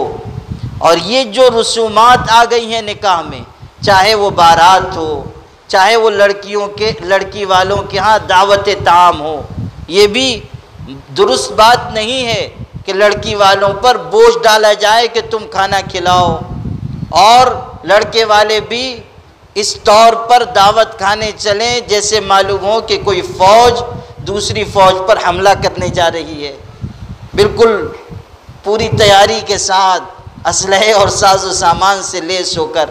غلط بات ہے۔ لڑکی والوں کے اوپر تو دکھ کا وقت ہے کہ وہ اپنی بیٹی کو رخصت کر رہے ہیں، ان کے ہاں کیسی دعوت طعام، اس لیے اس کا بھی اہتمام کیجیے کہ لڑکی والے بس 150 لوگوں کو کھلا دیں اور چھٹی ہو، جو رشتہ دار ہیں، جو مہمان آئے ہیں، بس لمبی چوڑی دعوت لڑکی والوں کے ہاں نہ ہو۔ شریعت نے صرف 2 خرچ رکھے ہیں، ایک ولیمے کا خرچ اور ایک مہر کا خرچ، یہ دونوں اخراجات شریعت کی طرف سے طے ہیں، ان کے علاوہ کوئی تیسرا خرچ نہیں ہے، باقی جو ہے وہ سب ہم نے اپنے دل سے بڑھایا ہے۔ اور صورتحال یہ ہے کہ باقی سب خرچ تو ہم نقد کرتے ہیں، لیکن جب بات آتی ہے مہر کی تو کہتے ہیں بعد میں لے لینا۔ مہر پوچھئے کیا ہے؟ مؤجل ہے، یعنی ادھار۔ مالیگاؤں میں، دھولیا میں تو ماشاءاللہ اب مزاج ہو گیا علماء کی روک ٹوک کی وجہ سے کہ نقد دے دیتے ہیں۔ یہاں دیتے ہیں کہ نہیں دیتے ہیں؟ اب ماشاءاللہ مزاج بنا ہے، لیکن مہر بھی بہت کم طے کرتے ہیں۔ عام طریقے پر مہر 3,500، 4,000، 5,000 بس اتنے ہی رکھتے ہیں، باقی اور سب میں خوب پیسے۔ اور مہر کی بات آتی ہے تو پوچھتے ہیں کم سے کم کتنا رکھا جا سکتا ہے؟ ہاں کم سے کم۔ ارے اللہ کے بندو، وہ لڑکی کا حق ہے، وہ اگر کچھ مانگ رہی ہے، کچھ مطالبہ کر رہی ہے تو اس کی مرضی کے مطابق طے کرو، ذرا معقول رقم تو رکھو، 15,000، 20,000، 25,000 تو مہر رکھو۔ مہر کی باری آتی ہے تو 3,500، 4,000، 5,000 اور شامیانے پہ 2 لاکھ۔ یہ کیا بری تقسیم ہے ہماری۔ مہر ٹھکانے کا رکھیے۔ ٹھکانے کا مطلب یہ نہیں کہ 2-4 لاکھ رکھنے لگ جائیے، نہیں تو کہیے گا کہ مولوی صاحب نے کہا تھا اب 4 لاکھ مہر رکھی جائے، اور 4 لاکھ رکھ دی جائے اور پھر کبھی نہ دی جائے، جو 5,000 دے رہے ہیں وہ بھی گول ہو جائے۔ ہاں یہ نہیں چلنے والا ہے، اس لیے کہ پہلے ایسے ہی کرتے تھے، خوب بڑی بڑی مہر طے کر دیتے تھے اور غائب. جب وہ بیچارہ فوت ہونے لگ جاتا تھا بڑے میاں تو بڑی بی کو لے کے آتے تھے کہ چلو مہر معاف کر دو. وہ بھی بیچاری آتی تھی، دیکھتی تھی کہ مر رہا ہے تو چلو میں نے مہر معاف کیا. سوچتی تھی کہ جیتے جی تو دیا نہیں ہے، مرتے دم کیا دے گا، معاف کیا. تو وہ بیچاری آخر وقت میں معاف کر دیتی تھی. یہ نہیں چلنے والا. مہر جو ہے اس کو طے کیجئے، ذرا معقول طے کیجئے اور نقد ادا کیجئے. دو اخراجات ہیں، مہر کا خرچ اور کچھ کہو گے؟ ارے کچھ سن رہے ہو؟ مہر کا خرچ اور ولیمے کا خرچ، تیسرا کوئی خرچ نہیں ہے. باقی جتنے اخراجات ہیں سب ہم نے اپنی جیب سے نکالے ہیں اور اسی لیے ہم مصیبت میں پڑ گئے. اب سے طے کیجئے کہ دنیا میں آسان کم خرچ نکاح کو ہم لوگ مل جل کر عام کریں گے انشاءاللہ. اور سارے رسوم و رواج ختم کیجئے، بارات ختم کیجئے، دعوت طعام لڑکی والوں کے ہاں ختم کیجئے، جہیز کا لین دین ختم کیجئے. آسان نکاح ہو، کم خرچ والا نکاح ہو، سادگی سے نکاح ہو. اگر یہ ہوگا تو اللہ تعالیٰ برکتیں نصیب کرے گا. اس کے علاوہ جتنے گناہ ہیں ہر شخص اپنے اپنے گناہ سے سچی توبہ کرے، اور جو صاحب اولاد ہیں اپنی اپنی اولاد کی اچھی تربیت کی فکر کریں، اور جو ارتداد پھیل رہا ہے اس کے سلسلے میں فکر مند ہوئیے. اپنے بچیوں کو کڑی نگرانی ان پر رکھیے اور ان کے اخلاق بہترین اخلاق بنائیے. سب کریں گے انشاءاللہ الرحمن. ماشاءاللہ آپ کے دھولیا میں All India Muslim Personal Law Board کی اصلاح معاشرہ کمیٹی کام کر رہی ہے. مولانا مفتی محمد قاسم جیلانی صاحب اس کے ذمہ دار ہیں اور پوری کمیٹی بنی ہوئی ہے. آپ سب حضرات اس کمیٹی کا بھی ساتھ دیجیے اور انشاءاللہ اسی کمیٹی کی طرف سے پورے شہر میں آسان نکاح کی مہم چلائی جائے گی. آپ سب بھرپور ساتھ دیں گے یا اللہ؟ یہ 1.5 گھنٹے کی تقریر کے بعد اتنا کمزور انشاءاللہ اس سے کام چلنے والا نہیں. کہیے ساتھ دیں گے کہ نہیں؟ ہاں ٹھیک ہے. اب معلوم ہوا کہ آپ لوگوں نے کھانا کھایا ہے الحمدللہ. یہ بات میری مکمل ہو گئی. برادری کے مختلف برادری کے لوگ بھی یہاں ہوں گے. برادری کے ذمہ دار حضرات سے بھی کہا گیا ہے کہ ہر برادری میں ایک ضابطہ بنا دیں کہ اس ضابطے پر عمل کرنا سب کے لیے ضروری ہو. تو جب برادری میں ضابطے لگائے جائیں گے تو آپ لوگ ساتھ دیجیے. یہ مت کہیے کہ یہ بہت مشکل ہے، یہ بہت مشکل ہے، اس پہ نہیں کام ہو سکے گا، اس پہ عمل نہیں ہو سکے گا. سب لوگ کہیے گا کہ جو شریعت کا حکم ہے ہم اس کو انشاءاللہ ضرور مانیں گے. اللہ تعالی ہم سب کو عمل کی توفیق عطا فرمائے. وآخر دعوانا الحمدللہ رب العالمین.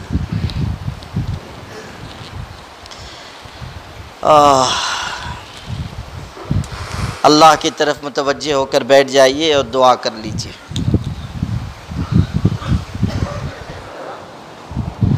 کیا کچھ اعلان کرنا ہے؟ کر دیجیے. ہاں کر دیجیے. ایک تو ضروری اعلان ہے، ایک تو اس منشی مسجد کے بالکل سامنے مدرسہ ریاض الصالحین بنانے کے لیے جو تعمیر ہے 200 بچیاں وہاں میرے تعلیم ہے. جگہ کی قلت کو مد نظر رکھتے ہوئے وہ اس سے پہلے ایک مسجد اور تعمیر کرنی ہے جس کا فی الحال کام جاری ہو چکا ہے. جگہ نہ ہونے پر میں داخلے کو روکا رہے ہیں. اس لیے بات دعا کی تمام حضرات سے درخواست ہے تو بھرپور امداد کروائیں. دوسرا اعلان یہ ہے کہ شفیق ٹیلر کے والد محمد رفیق صاحب زیادہ عاجز ہیں. دعا کرنا اللہ تعالیٰ اپنے شفا کرے. آمین. بھائی جو تعاون کا اعلان ہوا ہے اس میں آپ سب حضرات بھرپور حصہ لیجیے. ابھی بخل کی نحوست میں نے بیان کی ہے، کم سے کم ایک بات پہ تو عمل کیجیے کہ مدرسے کا اچھی طرح تعاون کرتے ہوئے جائیے. اللہم لک الحمد کما ینبغی لجلال وجہک وعظیم سلطانک سبحان اللہ وبحمدہ عدد خلقہ ورضا نفسہ وزنۃ عرشہ ومداد کلماتہ.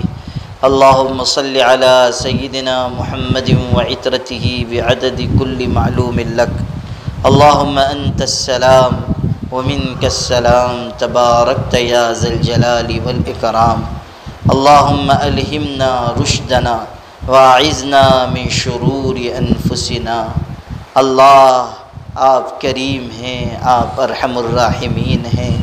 اللہ زمین آپ کی ہے، آسمان آپ کا ہے، چاند سورج آپ کے ہیں، ساری کائنات آپ کی ہے۔ اللہ اس کائنات کا ذرہ ذرہ آپ کے نام کی تسبیح پڑھتا ہے۔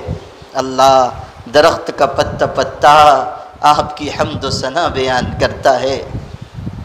اللہ آپ طاقت والے ہیں، آپ قوت والے ہیں، آپ قدرت والے ہیں، آپ شان و شوکت والے ہیں۔ اللہ آپ نے اپنے کرم سے ہمیں بے شمار نعمتوں سے نوازا ہے۔ اللہ آپ نے ہمیں انسان بنایا، صاحب ایمان بنایا، اپنے محبوب رسول کی امت میں پیدا فرمایا۔ اللہ آپ نے ہمیں صحت سلامتی کی دولت عطا فرمائی۔ اللہ دنیا میں کتنے لوگ ہیں ہاتھ پیر سے معذور ہیں، کچھ ایسے ہیں عقل سے معذور ہیں، دماغ کام نہیں کرتا، جنون اور پاگل پن میں مبتلا ہیں۔ اللہ دنیا میں ایسے لوگ بھی ہیں کہ آنکھوں کی بینائی سے محروم ہیں۔ اللہ جمعہ کے دن وہ مسجد کے دروازے پر کھڑے ہوتے ہیں، ہاتھ میں بھیک کا کٹورا ہوتا ہے، جب نمازی نماز پڑھ کر نکلتے ہیں تو وہ اندھے فقیر صدا لگاتے ہیں کہ نابینا فقیر کو کچھ دے کر جاؤ، اللہ کے نام پر خیرات دے دو۔ اللہ اگر آپ نے گناہوں پر ہم کو پکڑا ہوتا تو ہمیں بھی اندھا فقیر بنا دیا ہوتا، ہمارے ہاتھ میں بھی بھیک کا کٹورا ہوتا، ہم بھی کسی مسجد کے دروازے پر کھڑے ہوتے۔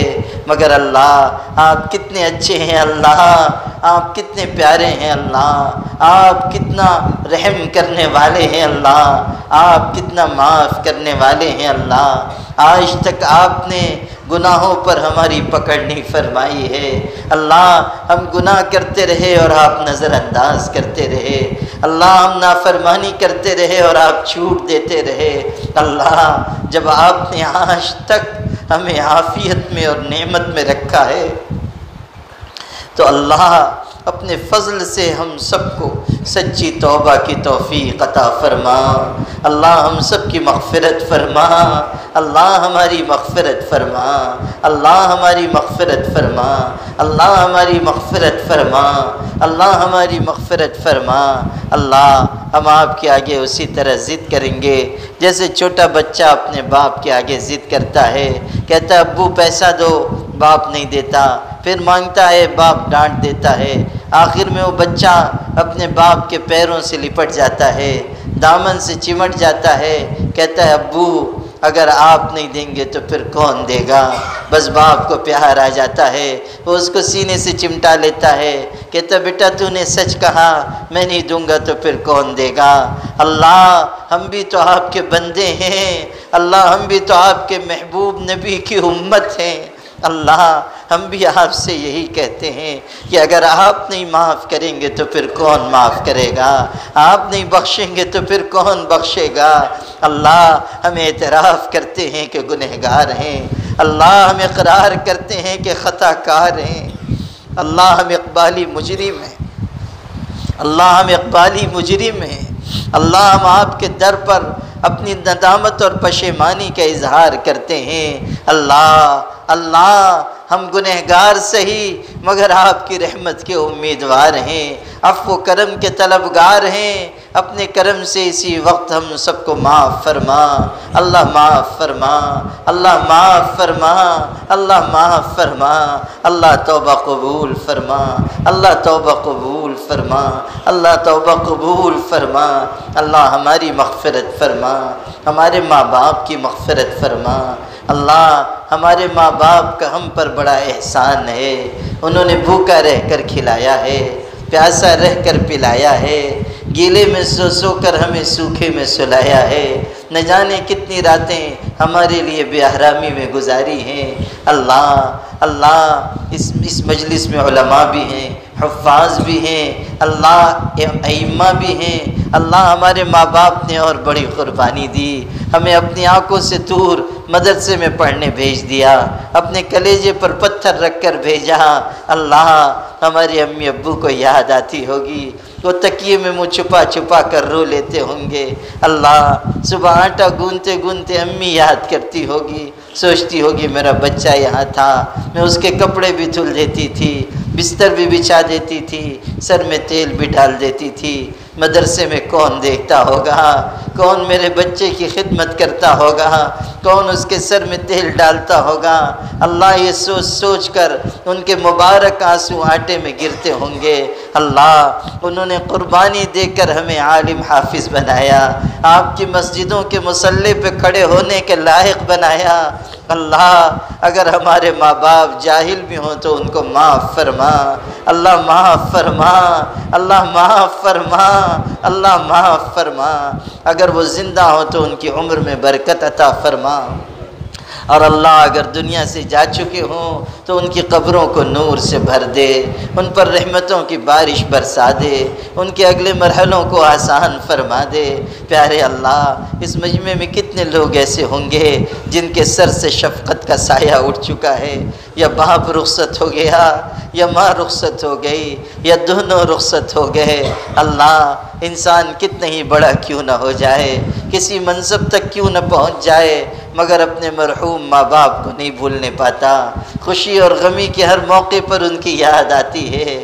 اللہ جب زمانے کی دھوپ ستاتی ہے تو وہ سایہ دار پیڑ یاد آتے ہیں۔ اللہ جب زمانے کی دھوپ ستاتی ہے تو وہ سایہ دار درخت یاد آتے ہیں۔